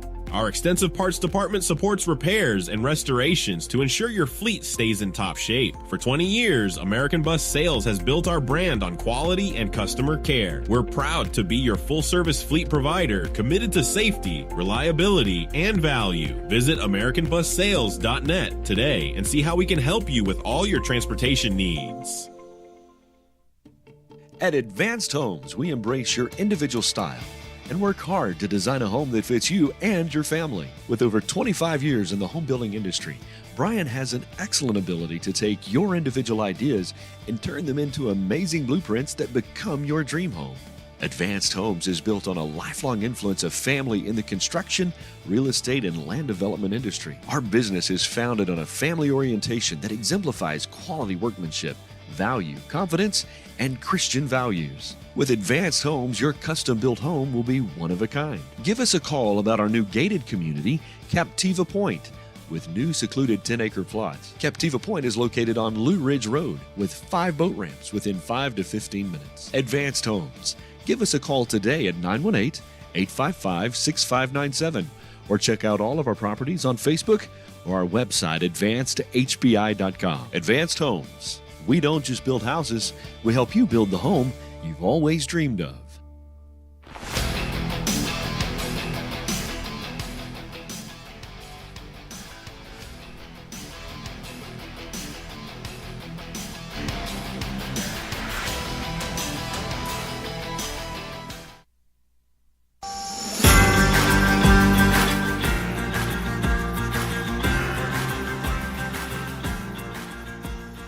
Welcome back to the Mustang Halftime Show. Brent Kellogg along with Todd Brock and the rest of the Mustang crew. It is homecoming, and what you actually see down on the field at this time is the Miami Wardog marching band. They have an incredible marching competition that's there. So I am welcoming a couple of folks to the booth. Let me do a mic check here real quick. Cody, can you hear me? Yeah, I think so. Oh, there you are. I can hear you. Can you hear me? Yes, I can. All right. So it has been the night for technical issues. Cody came up and said, man, you guys are doing a great job. I'm like, I've had the worst broadcast that I've had in like 3 years just because of all the technical issues. So second-year teachers in the Mustang program. Cody Robinson teaches PE, right? Middle school PE. Yep, middle school PE, but you're also our softball coach. Head softball, yes, Head sir. softball, but you help with baseball too. Yep. And then you're janitor, bus driver. Like I think, Do it no, all. no, do it all. Just do it all. But the real star of the show that's in here is our cross-country coach. Yes, that's me. And she's also one of our teachers. What do you teach? Remind me. I teach third grade. Third grade? Yep. Ankle biters. Some days.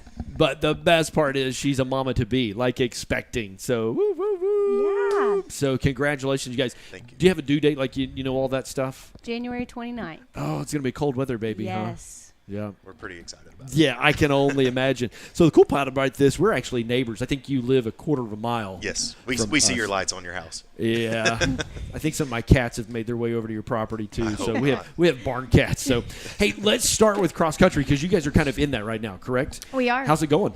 It's going really well. We gained quite a few kids this year. It's only our third year being back, so we're kind of building from scratch. We go tomorrow to Owasso, which will be a good chance for them to run against some big schools, and then we're hosting our first conference meet here in a couple weeks. Are we taking them to a cow pasture? I mean, this is Oologah, We're right? running right back there behind the lower. That's where we'll be.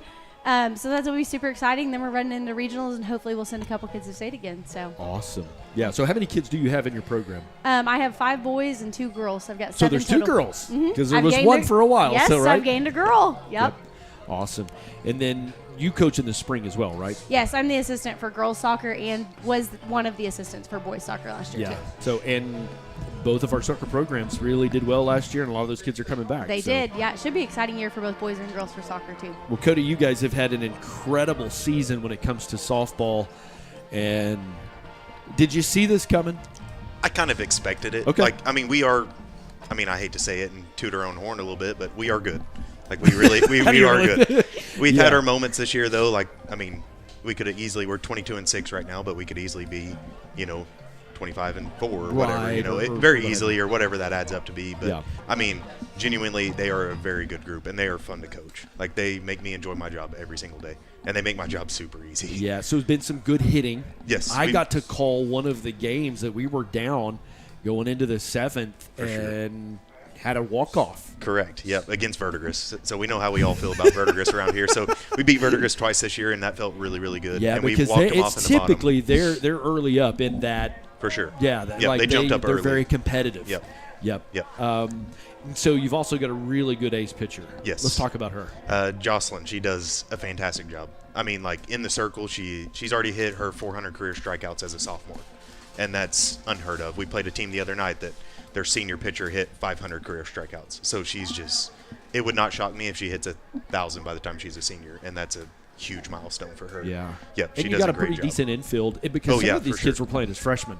Yes. And they've just stuck with it. Presley Maffey's been on that starting batting order for a long time. Correct. Just a veteran player. Yep. Our seniors this year, we have Brooklyn Jones, Presley Moffitt, Riley Leonard, and Kaylee Seba, who sucks because she tore ACL, so she's not able to play this year. She would have been a big asset to our team, but she does a great job in the dugout just helping the girls and keeping a big encouragement. But, with our senior leadership, we are really, really good. On and off the field, they do a fantastic job with them. So what's next? We are hosting regionals this year. Good. So we went undefeated in districts, or district champs. So that's super awesome for us. So we host a regional here. That's And this when is Thursday, that? Friday. That's this Thursday, Friday. Yep. Okay. 2nd and 3rd And do you of know October. who's coming? I believe it's Inola and Bristow. Okay. We and fingers Inola crossed. plays ball. You know what I'm saying? We fingers crossed we win that. Hopefully take care of business like we're supposed to, and then we end up hosting, possibly get a chance to host a super regional. That would be fantastic. And if we host a super, that gives us a good chance to maybe end up in the state tournament. So, and our girls are very excited. They're playing really well right now. We at the beginning of the year, it's kind of rough a little bit. We just kind of weren't trusting each other, and then we went into that whole aspect of, hey, we're going to buy into each other, not our stats. Like, hey, I went 3 for 4. Hey, good for you, but we still lost. Like, we have to buy into our team, and they've done a very good job the back half of the season of doing that, little things like that. So. Yeah, I can see the run. I mean,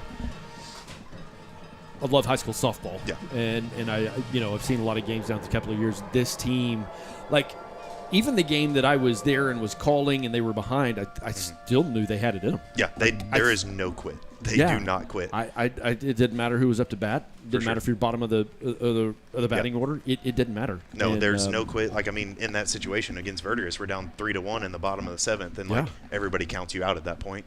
You know, and in the bottom of our order, we had some really big at bats, like having 5 to 7 pitch at bats, getting walked and getting it to the top of the lineup. And we had our freshman Cameron Crenshaw just come through huge for us, and she's been fantastic this year. Well, she's a huge asset for us. They worked that pitcher. Oh, yeah. I mean, there was a lot of foul balls. For sure. And so that pitcher threw in the 160s, I think. Yep. And you could just tell as the game progressed and our girls really started hitting well. Sure. That's kind of our game plan going into every game is just make if we can get the starting pitcher out, make her throw a lot, we'll be exactly where we want to be.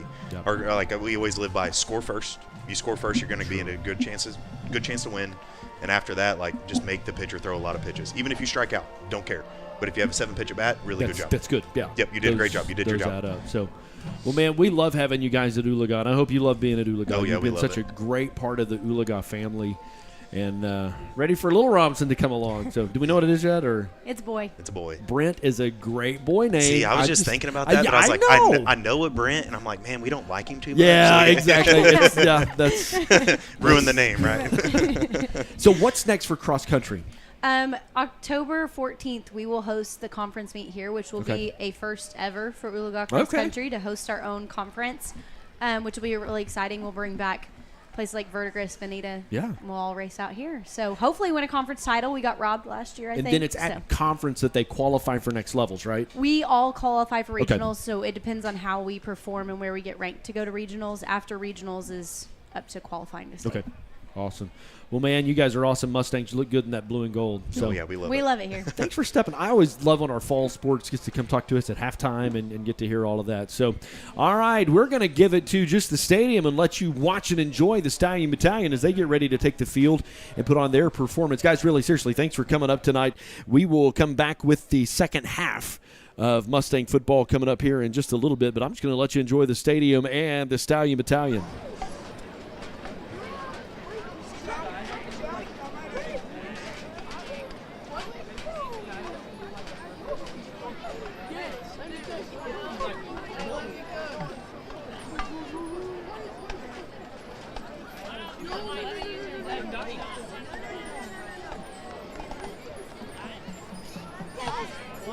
And now, ladies and gentlemen, the Oologah-Talala Battalion Marching Band. The band will be presenting honorees, a powerful emotional journey told through music, poetry, and movement. The show explores the revolution of Chinese flora, with warmth and comfort, the loss, chaos, healing, and reunion. This version follows musical art that builds slowly, explodes with intensity, and returns in peaceful resolution, with poetic narration, evolving visual motions, impactful plots. The production unifies the ensemble in a celebration of belonging. Musical selections include works by Bishop, Sibelius, Copeland, Beethoven, Dvorak, Motley Crue, and Chris Guthrie. Our drum majors are Eli McElroy and Saltria Chong. Our directors are John Matthews, David Smith, and Morgan Amana. Kayla Wood is our guard director. Ladies and gentlemen, your Oologah Stallion Battalion Marching Band.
At Raising Cane's, we're huge football fans, but we're also fans of your local fundraisers and fun runs, small victories, and big ideas. And yes, even the neighborhood animal shelter. I was getting to that. Plus over 30,000 other partners in the communities we serve.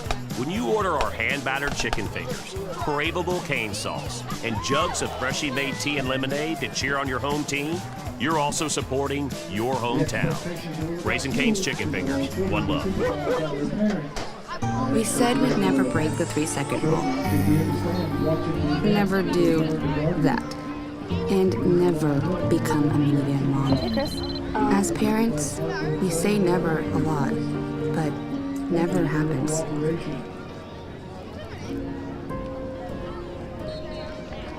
So when you say you'd never leave your child in a hot car, know it can happen.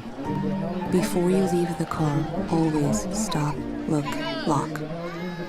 What does strength look like? It's building something that lasts. It's working hard to make good things happen and being there for others. To us, it looks a whole lot like you. Armstrong Bank. Strength runs in our family. Hear that? That's the sound of your life. Perfectly imperfect. But every time you drive after drinking, the music gets drowned out. Your life sounds pretty great. Don't let a buzz ruin it. Buzzed driving is drunk driving. Don't drive buzzed.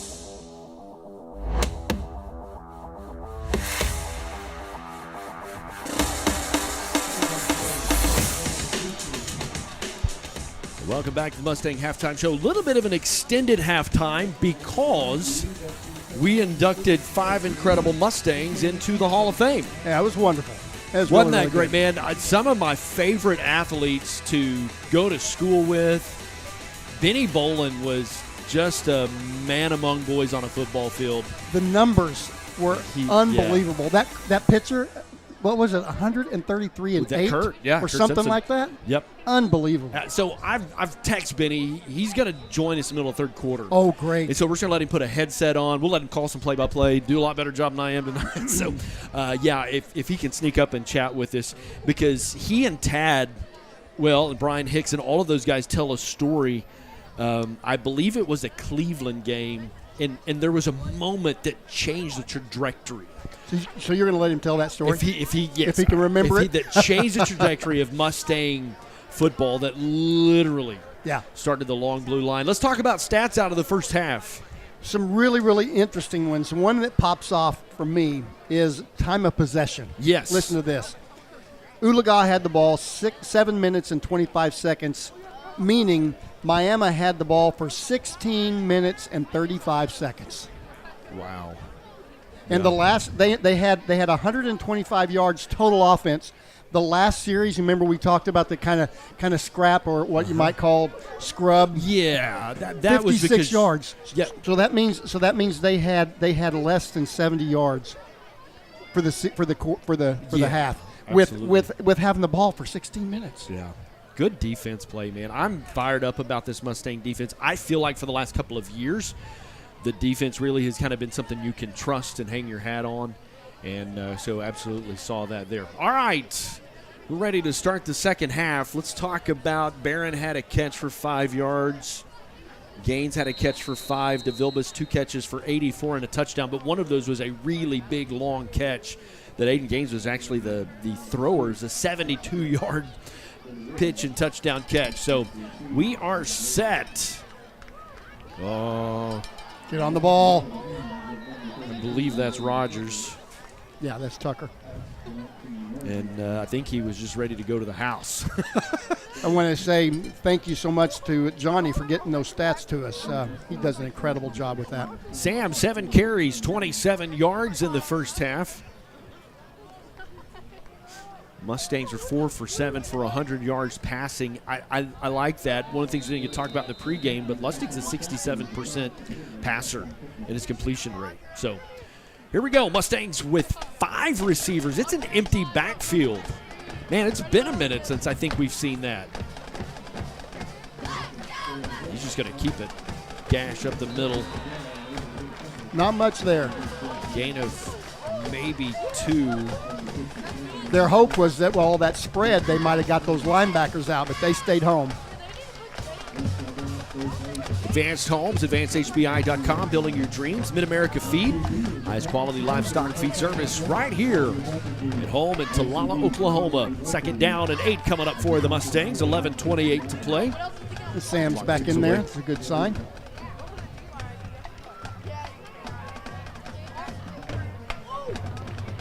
Man, I have been waiting on that all year long.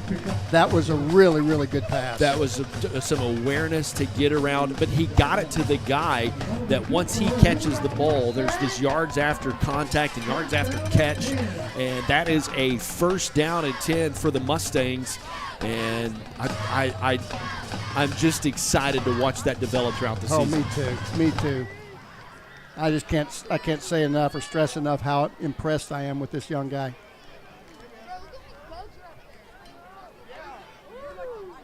Pitch and catch, right side. Incomplete pass to DeVilbiss, I believe, on the far side. Incomplete. Second down coming up for the Mustangs.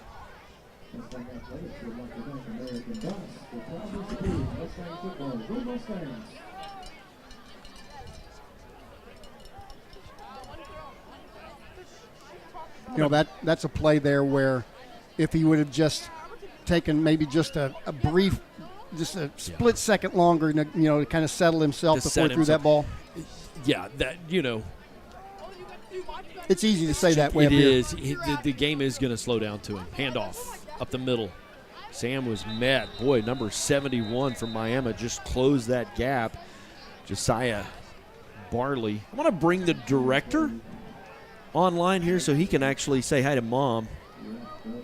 Your microphone's live. Me? Yeah. Hello, everybody. Congratulations, by the way, on being homecoming. Thank you very much. Yep, that's probably the experience of a lifetime. Yeah, it was very, very fun. Who won? Remind me who won. Caden Fisher won.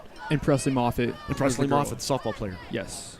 Yeah, So. they're both great students, great athletes. Happy to have them at Oologah. You got to be in the parade last night.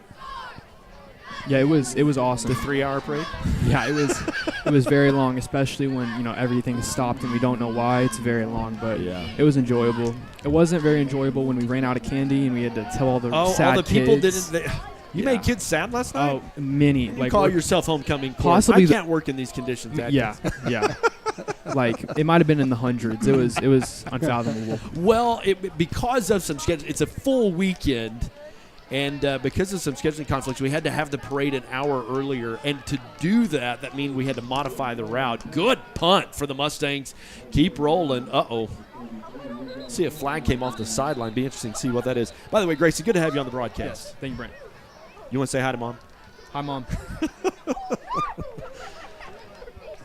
All right. All right, what do we got? Personal foul. Oh, blindside block. And again, that's an emphasis this year. They want to keep those off because that's where kids get hurt when you don't see them coming. We used to call those crackback blocks, and they were legal. Right. You know, and man, you could get just knock the snot out of you. The game of football has changed for just the a little good. bit. Changed just a little bit. For the good. Man, you watch some of those old NFL films from the 70s and the early 80s. Yeah. And of course, obviously the proof has been there. Those guys have a lot of head trauma and head issues. I know I had at least 3 concussions. Is that what? At least 3. Is that part of that's part of the reason why I'm the way I am, sure. I didn't even play football. My wife's. All right, Miami Wardogs, 1st and 10. Going to hand off. They're starting to get their running game going a little bit. Yeah, we're going to have to close those gaps down.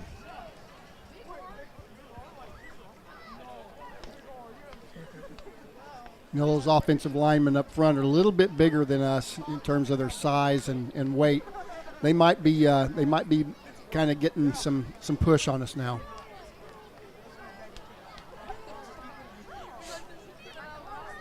Mustangs went into halftime with a 7-point lead. Got the ball to start the second half. Unable to do much with it. Quarterback keep around the right side. He'll pick up the first down, I believe. And that'll move the chains for the Wardogs.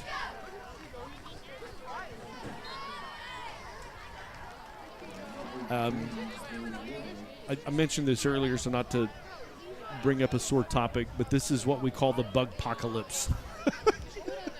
They're everywhere. They are everywhere. So if you stayed home tonight, number one, we miss you. The stands are really full. Of course, it's homecoming and first district game. But, man, there's a lot of bugs in the stadium. Just wanted to call your attention, Brent. We got number 44, Jaden Copeland in. All right. Playing one of those linebacker spots. It's good to see some of those young guys getting some time. Gain of 4 for the Wardogs. I believe it's going to bring up a 3rd down and 6 situation. Or 2nd down and 6. My apologies.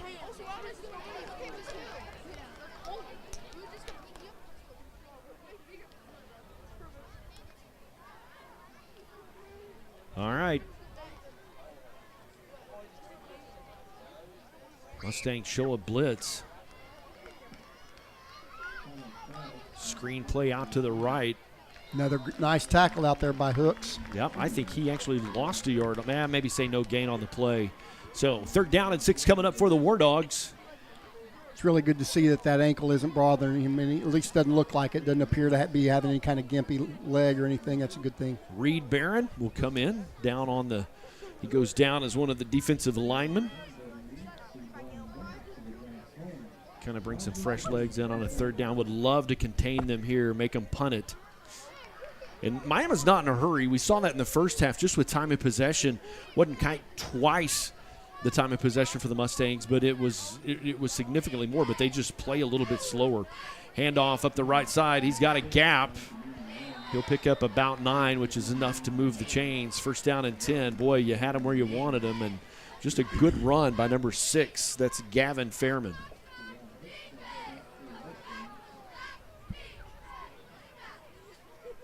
So you start over.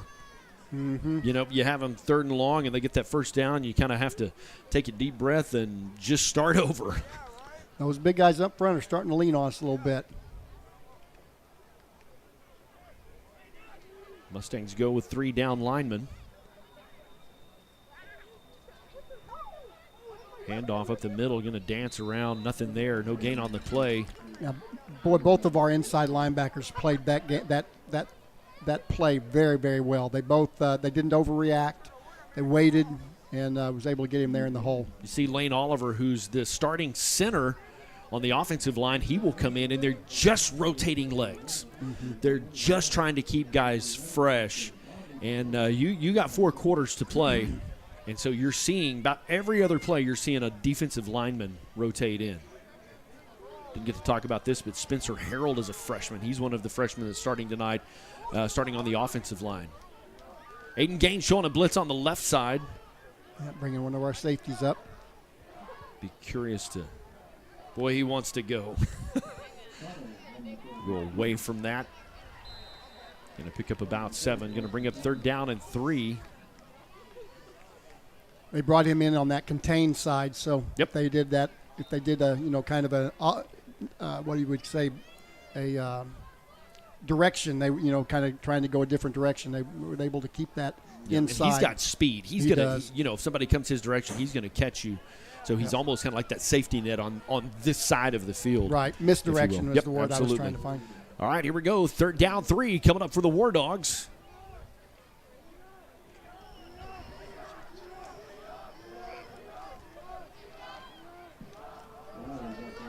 Dadgummit, we have let them out of that 3rd down. We're bringing pressure on that 3rd down, but they're hitting the spots where we're not. It's a good idea trying to put that pressure on them. But boy, if you're blitzing and you don't get them, there's a lot of open space behind you. And they have found that the last two runs. So I believe tonight, Todd, starts district play for everybody across the state of Oklahoma. We'll check some scores in 4A3 coming up in just a second. 1st down and 10 for the Wardogs. False start. Number 12. Flag down on the play. Cushing is on the road at Miami, 21-7. Grove's looking pretty good. We didn't know how Grove. I was talking with Sam earlier this week. Grove playing really good football. And they are at Catoosa tonight on top 35-0. That's at half. Fort Gibson on top of Wagner 30-17. Wow. And honestly, Fort Gibson Grove may be the 2 top teams to beat in this district. So McLean dropped down to the district below us. Kind of stinks for them to have to drive to Broken Bow and Podo and Ada. And Ada is actually at Tulsa McLean tonight. And on top 42-7. Elgin, ranked number 2 in the state in Class 4A, are hosting Woodward. That's 34-0. Broken Bow at Glenpool, 34-0.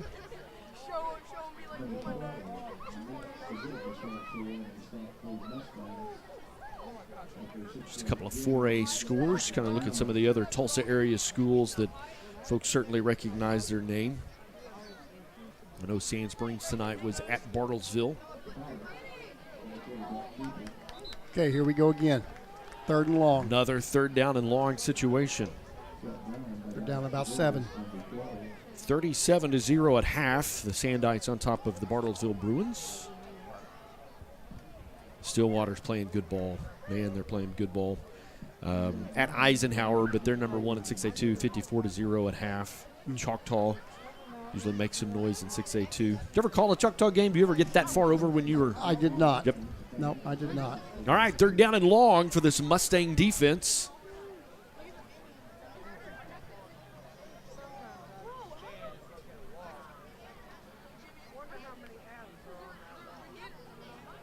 Quarterback's going to keep it. There we go. Oh, the ball's on the ground. How about that? Come on, Aiden Gaines. Let's get 2. Okay, no one block. Don't block behind. Don't block behind. I don't see any flags. Stampede.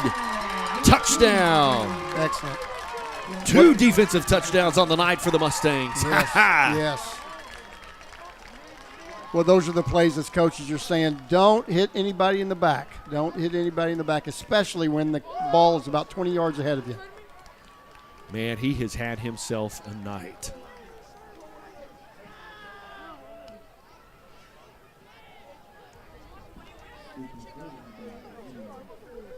Fisher's cramping up a little bit. A lot of running. It's actually been a little bit of I think it was cooler the first 2 weeks that we played than it's been. Of course, man, the Claremore game's pretty warm. Ball up, and it's good. Mustangs on top, 21-7. It is a nice warm evening. Mm-hmm. That young man's had a good night kicking. That first one, kind of was a little bit of a myth, or muff, whatever you want to say. But for the last 3 or 4 hits, he's gotten it good. He's got a really strong leg for such a little fella. I love the sideline cam. I hope you folks that are getting to watch that. It's been a new element we've been able to add this year to the broadcast and just gets you down right in the middle of it. And kudos to our production team. Bixby at Jinx tonight. You want to guess? Jinx up? No. No. Wishful thinking.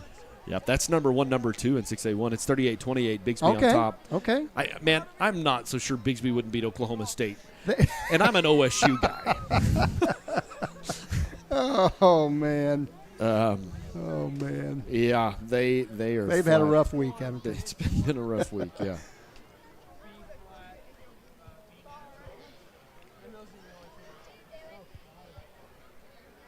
Edmond Santa Fe at Union. That one's 6-9. Owasso Broken Arrow tied at 7. That's kind of an interesting game to watch. Some people think Broken Arrow is probably the second best team in 6A1. And so they've got some work to do ahead of them.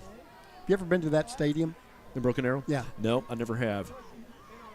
It's huge. It's huge, yeah. Those 6A1 stadiums are, bigger than some of our college stadiums. Come on, Max DeVille is going to bring him down. Nice tackle.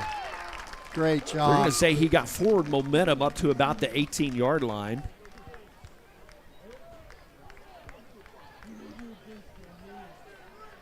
First down and 10 coming up for the Wardogs.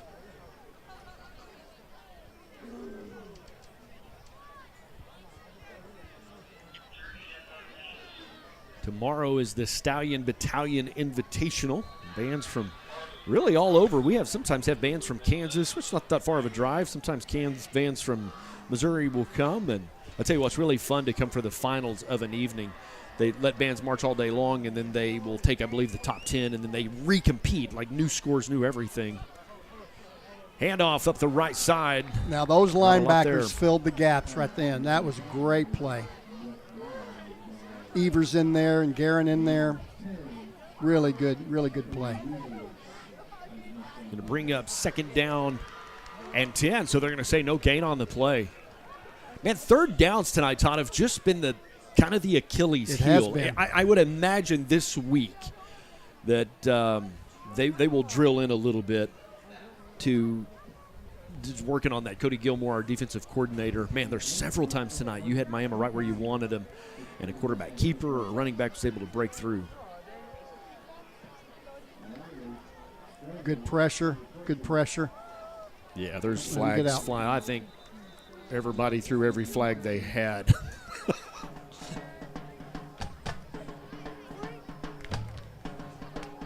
Wait for the white hat to see what that call is. Head linesman called it over there. All right, it's a personal foul. Oh, another blindside block. Wow. Yeah, I saw a Mustang really just kind of hit hard. And that is a personal foul. So if you do that, you get one of those a game. So if the same player was to do that again, he would be disqualified. Oh, really? Yes. Yeah, okay. You can only get 2 personal foul penalties. So it'd be interesting to see who that was over there. We don't get that indication. Right, they do write it down. They do, They write White House writes that down. Yeah, they write it every time. All right, we got the Stallion Battalion back in business.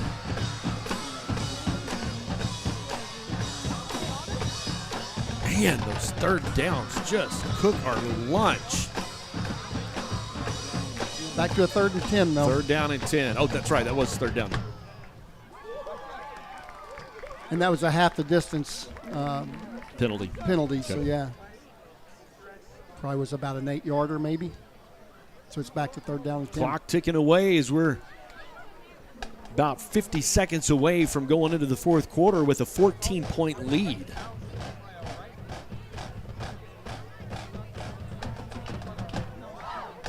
Big 3rd down. Come on, guys. Earn it right here. Mustangs bring everybody pretty much. Now, see, that could have been a. There was face masks on both sides on the offense. You're right. We got something then. Is there a flag down? Yeah, the back judge called something. There's a flag down on the field. The back judge and the umpire both. Oh, they're waving it off. They may have been wondering about that block. It was really close. I mean, it was really close. And so those guys, the line judge, which is on the line guy on this side of the field, had a better look. Yep, absolutely. So they got on their horns and Yeah, that's a good job by the The play officiating clock team. hasn't started, so Miami's probably. I would think they're going to let this go. Nope, they're going to try to punt it away. Oh, get on the ball. Oh, God. I think Miami should have just got out of the way of that. That was a hard one. Yep. Another one of those guns going off and shooting your toe off. My first key That was your gun first safety. key. Your first key. Gun safety. Timeout on the field. We'll take one. Be back with more right after this. We said we'd never break the 3-second rule. Never do that. And never become a minivan mom. Hey, Chris. As parents, we say never a lot, but never happens.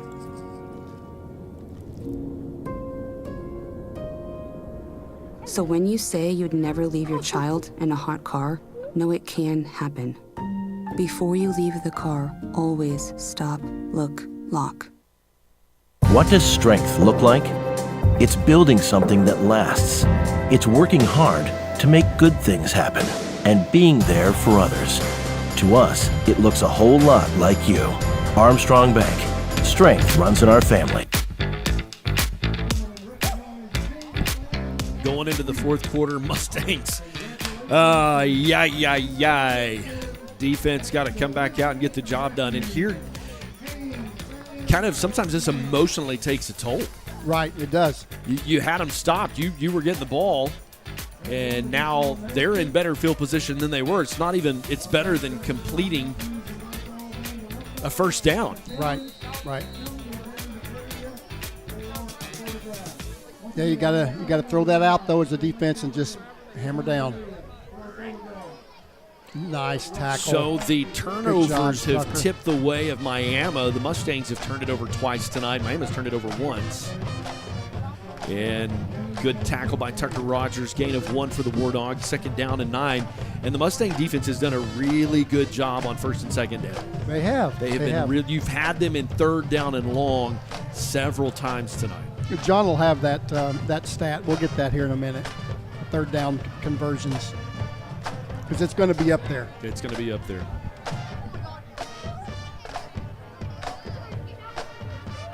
Quarterback's going to keep that around the left side, and I don't think anybody saw that coming.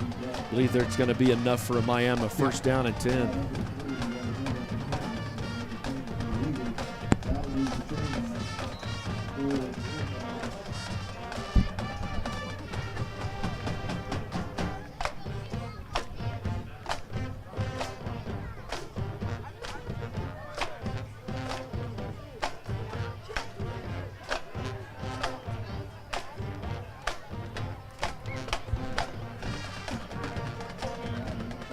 All right, 1st down and 10 for the Wardogs.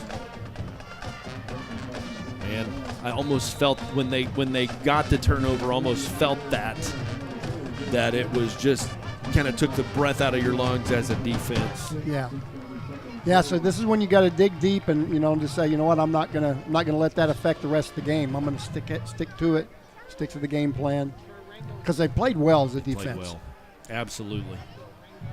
2nd down, 5 coming up for the Wardogs. Quarterback just going to keep that one. Whew! Boy, number 54 blew his there was a guy right off on there was a pancake block there. This is what Miami wanted to do. That's what they've been wanting to do all year, and they've not had the ability to do that the first 2 or 3 games. And so this is who they are. They're wanting to run the ball, and throw every once in a while.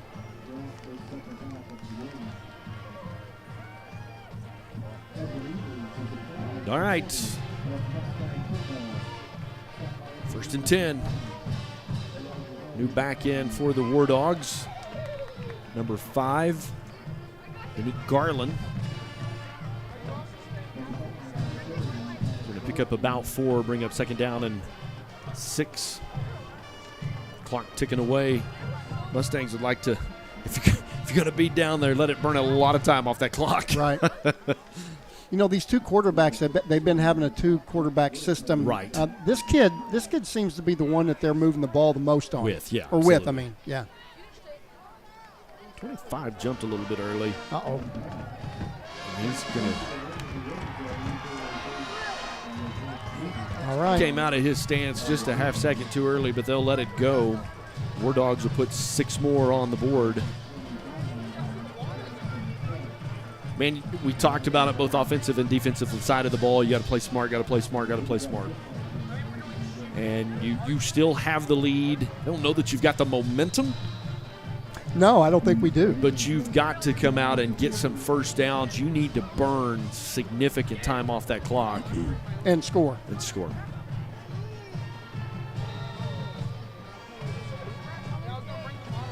That PAT is good, so the Wardogs are within 7.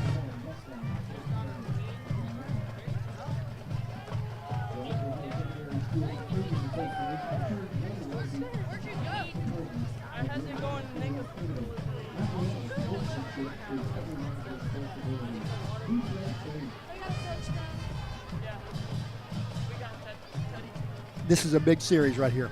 Yep. We've got to hold the ball for a while. We've got to hold the ball for a while. Just for the psychology of it. Getting either your first or second down.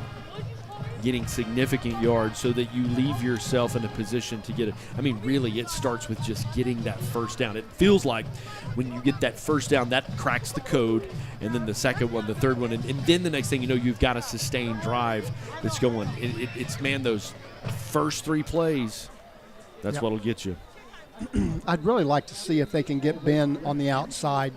Watching some of their games, it seemed like they were susceptible to some of those outside runs, so I'm hopeful that we can get it out on the edge and see if he can get himself going a little bit.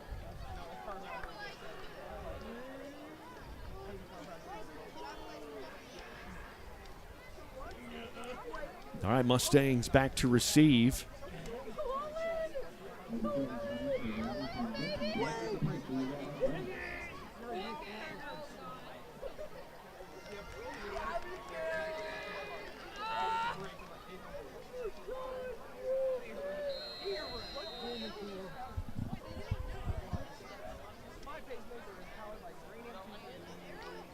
All right, the Wardogs to kick it away. Going to kind of pooch that to the far side.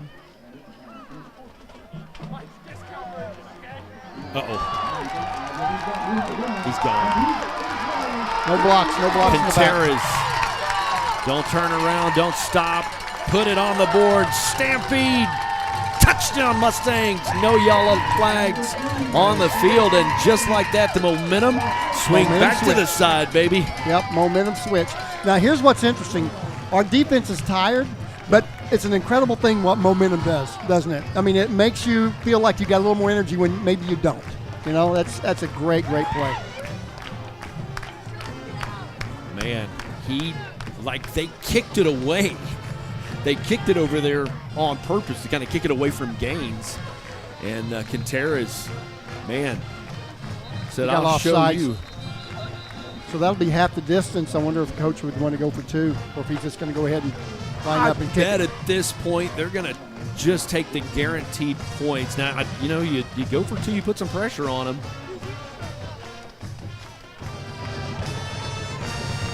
Here the Stallion Battalion playing the Washington Lee Swing fight song.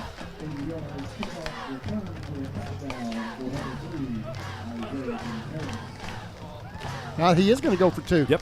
They haven't started the play clock yet, so the Mustangs do have some time here. Yeah. That started now at 25 seconds.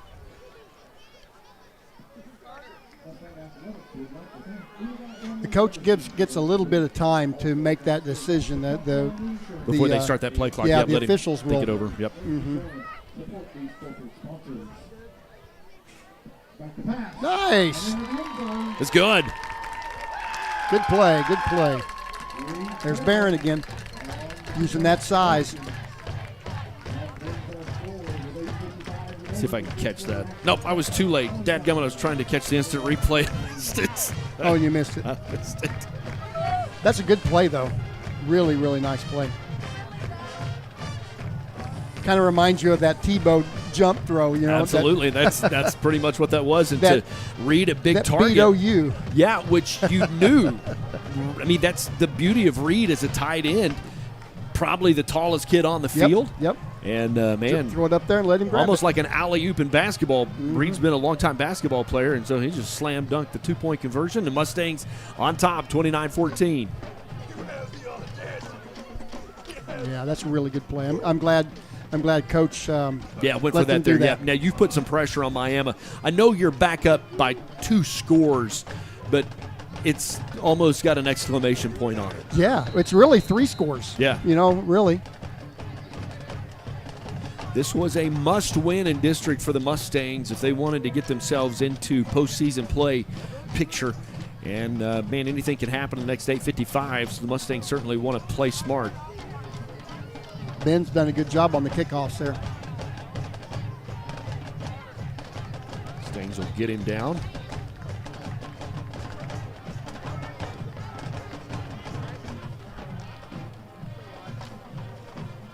Now let's see what our defense can do. Look tired, which was back to my point, which is really why you got to score early. You got to score early. Miami's tired too.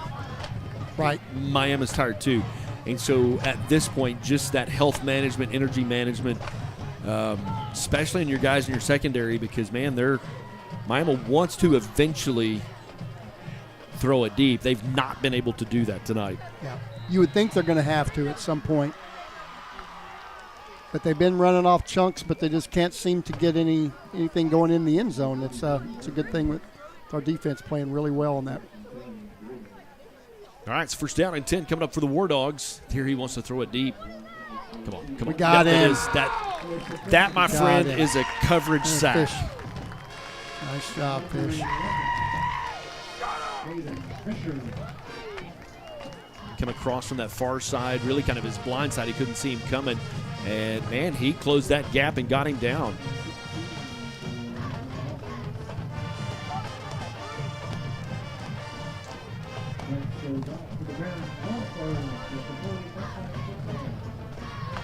All right, 2nd down.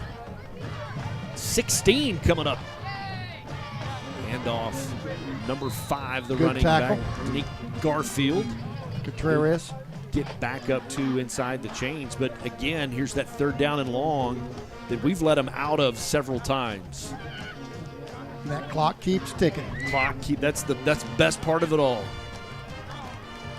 Good crowd on hand tonight, man. A lot of Mustangs in the stands. Lots of energy.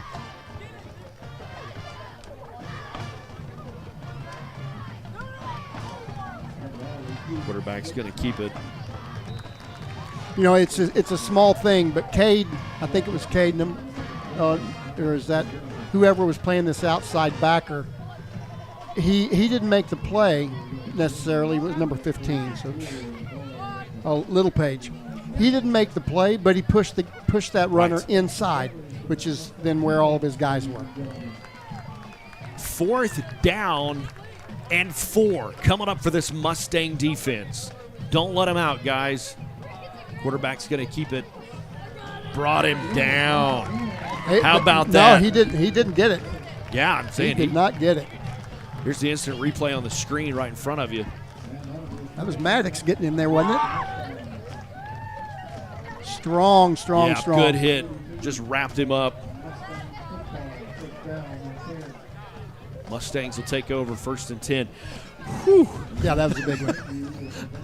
Watching that replay, it's really a great thing. And he came up from that safety position and really put him down. Great play. Mustangs on the road at Fort Gibson.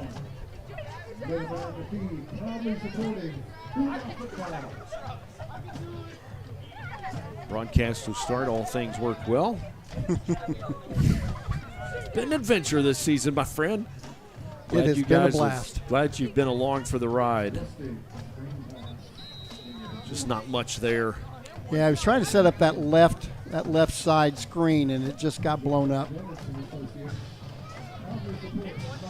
He really did a good job just getting the ball away, and kind of living to play another down.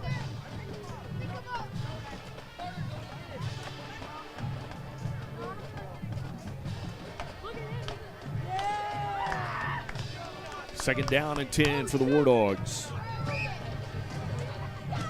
Handoff. hand up for the Mustangs, and that's Sam Hogue. No, they're not going to catch him.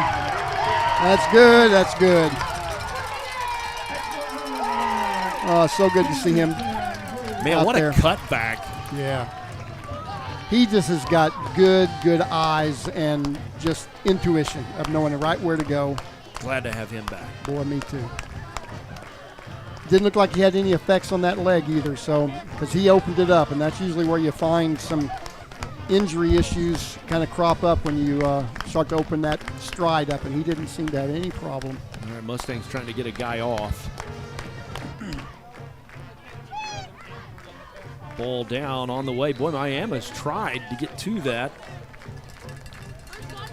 This young man is gaining some big-time confidence kicking the ball.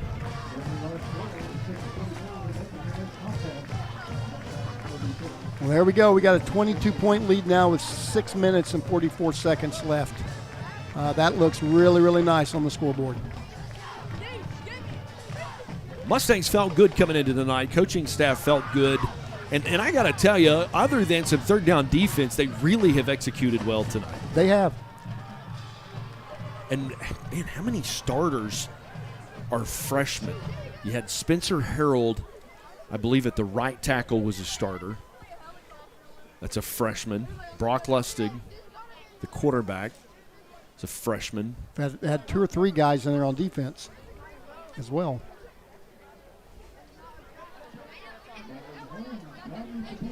Shondell is a freshman. Mm-hmm. Oliphant's done a lot of kicking. He's a freshman. Man, if these guys stay with it, stay together as a team, you definitely got some talent. Yeah, no doubt. Another nice kick.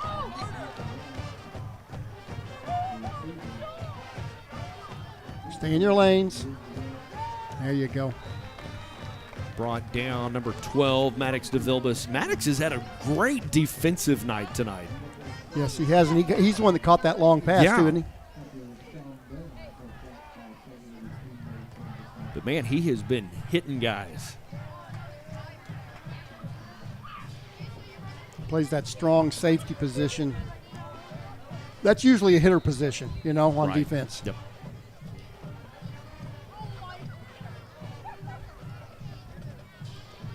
So we got Jax Littlepage in here now playing on that right side. He's in there for Cade, looks like, Cade Evers. Getting quality snaps, getting these guys ready for just right up the middle, gain of 9, bring up 2nd down and 1. And he's a freshman. He's a freshman. They knew last year, in saying that, they really knew that this freshman class was going to bring some talent and bring some ability, and so you're seeing that. I think you've got 4 freshmen that are in the starting lineup.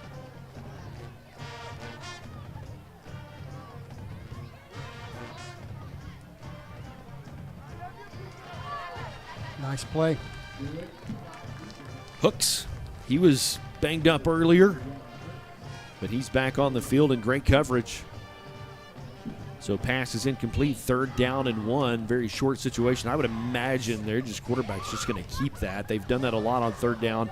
It seems to have worked for them well. Yeah, and you haven't seen much of number 14. He was the one that started the game off. But this number 7, he's got a little giddy up to him. All right, big 3rd down. Mustang defense wants off the field. Quarterback's just going to keep that, pick up about 5, enough for a War Dog 1st down. And number 7 for Miami is Blaze Riley. He's a looks like a junior.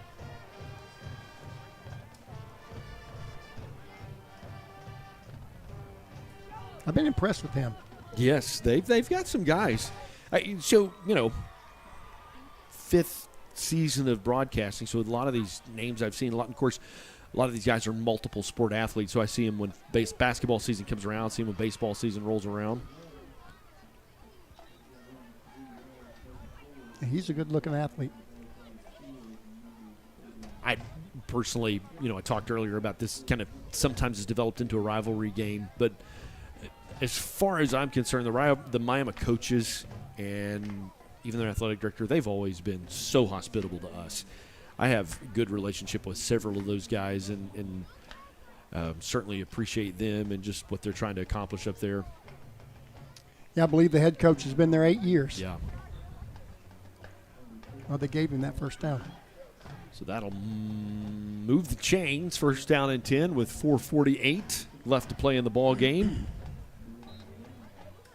The Mustangs have a good film to review.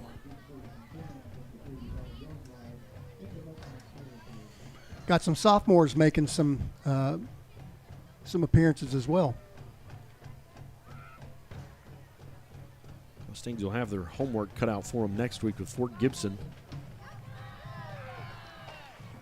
If you can close your gaps on third down, and Fort Gibson's going to have some guys, and Fort Gibson's going to have some size. See, I'm going to give you into some of my high school theory. We've got 4 minutes and 9 seconds. So Oologah sits here by Collinsville, Claremore, Owasso, Sequoia, Verdigris, Bartlesville, right? So take a school like Elk City that is the biggest school out in that area. Like, it's easier for them to kind of be attractional to those quality athletes, right? Well, we're sitting here circled by a lot of great programs. Mm-hmm. Fort Gibson falls into that same category. They're not that they're down there by themselves, but they're not in a metroplex. You know what I'm saying? It's not, hey, just a 12-minute drive down the road to the next school like it would be at Collinsville. Right. And so when you go to play in Elk City, when you go to play a Yukon, when you not necessarily Yukon, but when you go to play those schools that are kind of remote, they're gonna have some guys. They just are, and so you're gonna see that next week with Fort Gibson. They're going to have some big offensive and defensive linemen and a lot of pride in that program. So the Mustangs definitely got a lot of work to do this week in terms of scheming. Haven't had to really open the playbook a lot tonight. I mean, you had the one kind of screen out to Aiden Gaines that then turned around and threw it. But the rest of it, they've just been able to hand it off to Sam, let him cook, and move the chains. I'm anxious to watch and see what kind of team Fort Gibson is. 4th and 1, he'll fall forward for a War Dog first down. The clock will be started as soon as the chains get set.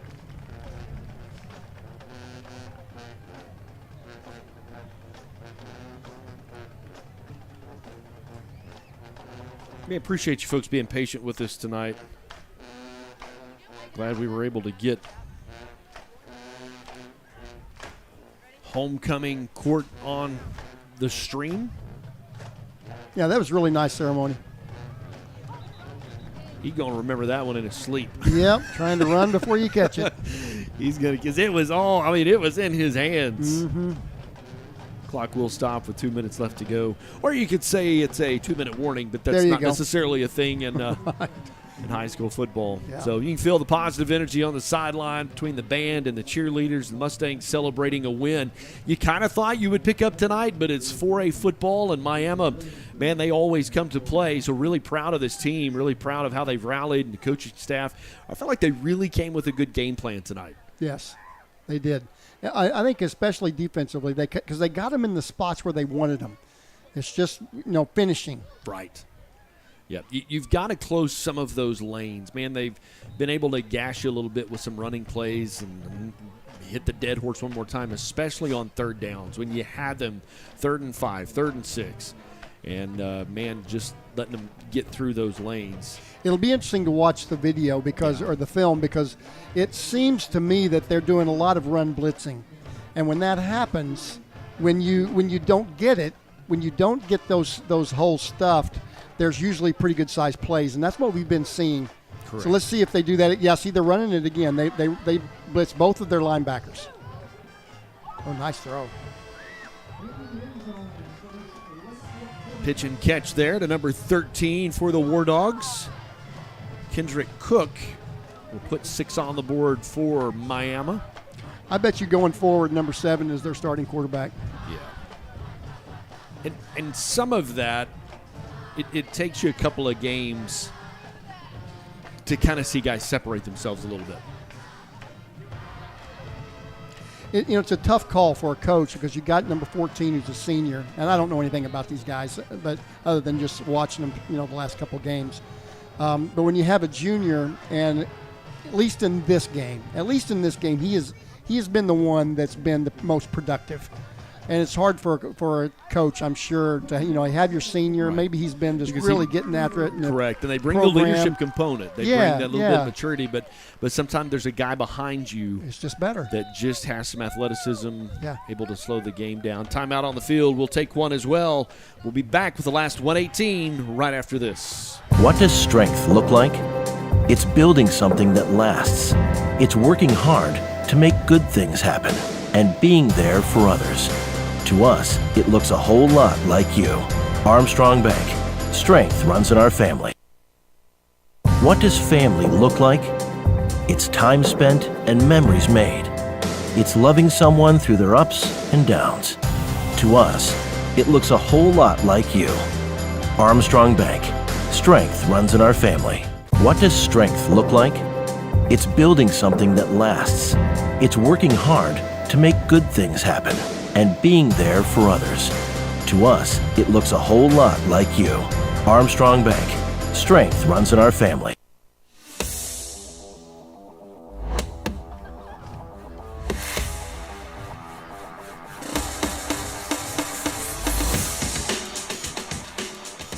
All right, here we go. Is that you playing guitar? I'm more of a G, C, and D kind of guy. Little boot scooting boogie. Miami going to go for 2. Nice play. How about that? Who was that got the pressure in there? Uh-oh. That was Little Jax, wasn't it? Or what's it? Yeah, is that the right word? Yeah, Little Page. Jax Little Page. Yeah. Looks like it's just a cramp. Just cramped up. That's a really good play.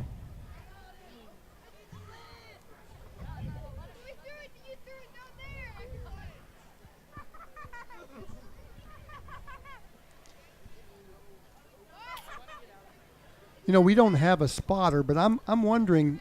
Little Page has been in for Cade the last 3 or 4 plays, and I don't see Cade on the sideline.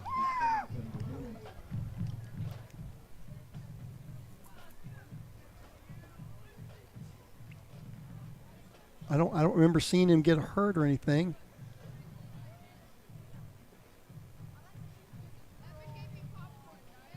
Yeah, I don't. You know what? I mean, number 18. I think that's 18, isn't it? That in the streak. Is he okay? It's interesting because he's had a great year. Oh man. So I hope he's okay. I hope there's nothing wrong. Yeah, you're not real deep.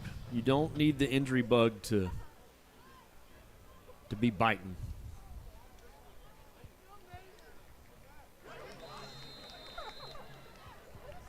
All right. Miami will kick this away. They might even try an onside. See how much fight they got in them. Yep, they're going to. Nice play. Get on the ball and get down. Good hands there. I think that was Cade that brought that down. What? Oh, there. Yep, yeah. It sure was. It sure was. Well, I guess he's okay. Our bad.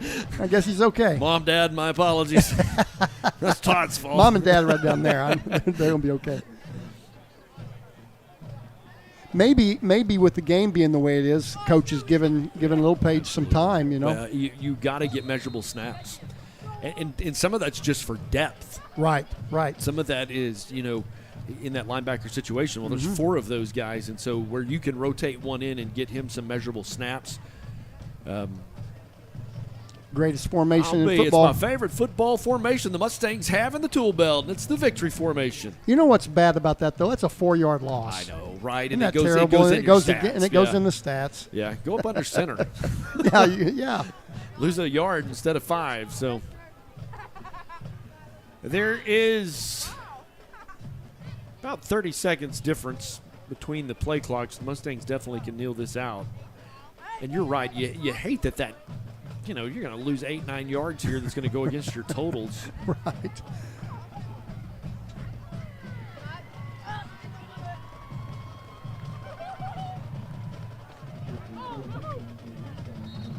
That should do it.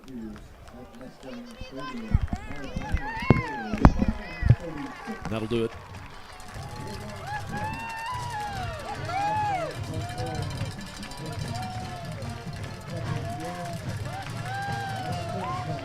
Man, I am so proud of the Mustangs.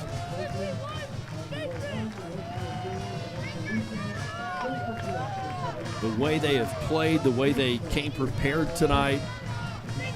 Had some mistakes. You got to learn from that, clean that up. But really a great effort by Oologah. And they were able to kind of get on top early so you take the pressure off the game. It's a four-quarter game, but you're not stressing with the last 6 minutes of the fourth quarter. Right. And, yes, they made some mistakes, but they were able to overcome those mistakes. Right. Now, when you start playing some better teams, absolutely, you're going to have to. Those are going to be costly. Yeah, those are absolutely going to be costly. Yeah, for sure. Is he working on some stats for us? He is. Yeah, give him another minute. We're going to take one quick timeout. When we come back, we'll have some final game stats for you. This is Mustang football. We'll be right back. Hear that? That's the sound of your life. Perfectly imperfect. But every time you drive after drinking, the music gets drowned out. Your life sounds pretty great. Don't let a buzz ruin it. Buzzed driving is drunk driving. Don't drive buzzed. At Advanced Homes, we embrace your individual style and work hard to design a home that fits you and your family. With over 25 years in the home building industry, Brian has an excellent ability to take your individual ideas and turn them into amazing blueprints that become your dream home. Advanced Homes is built on a lifelong influence of family in the construction, real estate, and land development industry. Our business is founded on a family orientation that exemplifies quality workmanship, value, confidence, and Christian values. With Advanced Homes, your custom-built home will be one of a kind. Give us a call about our new gated community, Captiva Point, with new secluded 10-acre plots. Captiva Point is located on Lou Ridge Road with 5 boat ramps within 5 to 15 minutes. Advanced Homes. Give us a call today at 918-855-6597 or check out all of our properties on Facebook or our website, advancedhbi.com. Advanced Homes. We don't just build houses, we help you build the home you've always dreamed of.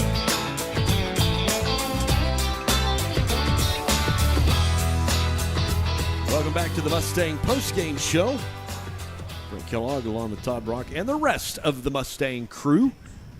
These guys, most of the crew is homecoming court, so moms had to take a bunch of pictures and do all the fun stuff. Todd, let's take a second here to talk about some stats and kind of how the second half played out. This may be the most uneven game I have ever seen in terms of possession.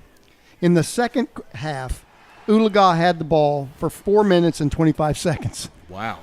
That means Miami had the ball for 19:35. That is almost unbelievable. And of course, we did have a couple. We had, two? Defensive touchdowns. Defensive touchdowns. One in the first and one in the second half. Now, hey, the scoreboard's great. There comes times in ball games where you have to have time of possession.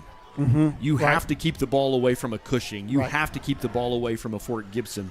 And there comes a time where you want that can. It's great tonight, but that can hurt you. Well, and we only had 69 yards rushing, and that's what we're talking about because that's where the time of possession happens. Mustangs were able to make a living tonight on big plays, key turnovers. Yep. But, hey, you'll take the win how it comes. It just shows you some areas where you need to work on. So. Yeah. The Miami ended up with 322 yards total offense. Yeah, so productive night for them, just didn't necessarily go the way they wanted. So, all right, we'll be back on the air next Friday night at 6:30. We'll be on the road at Fort Gibson, and I hope that you can join us then. For the entirety of the Mustang broadcast crew, I'm Brent Kellogg, and we'll see you guys next week. RCB Bank is community. RCB Bank is friendly customer service. RCB Bank is trusted. RCB Bank is here to help. RCB Bank is yesterday, today, and tomorrow.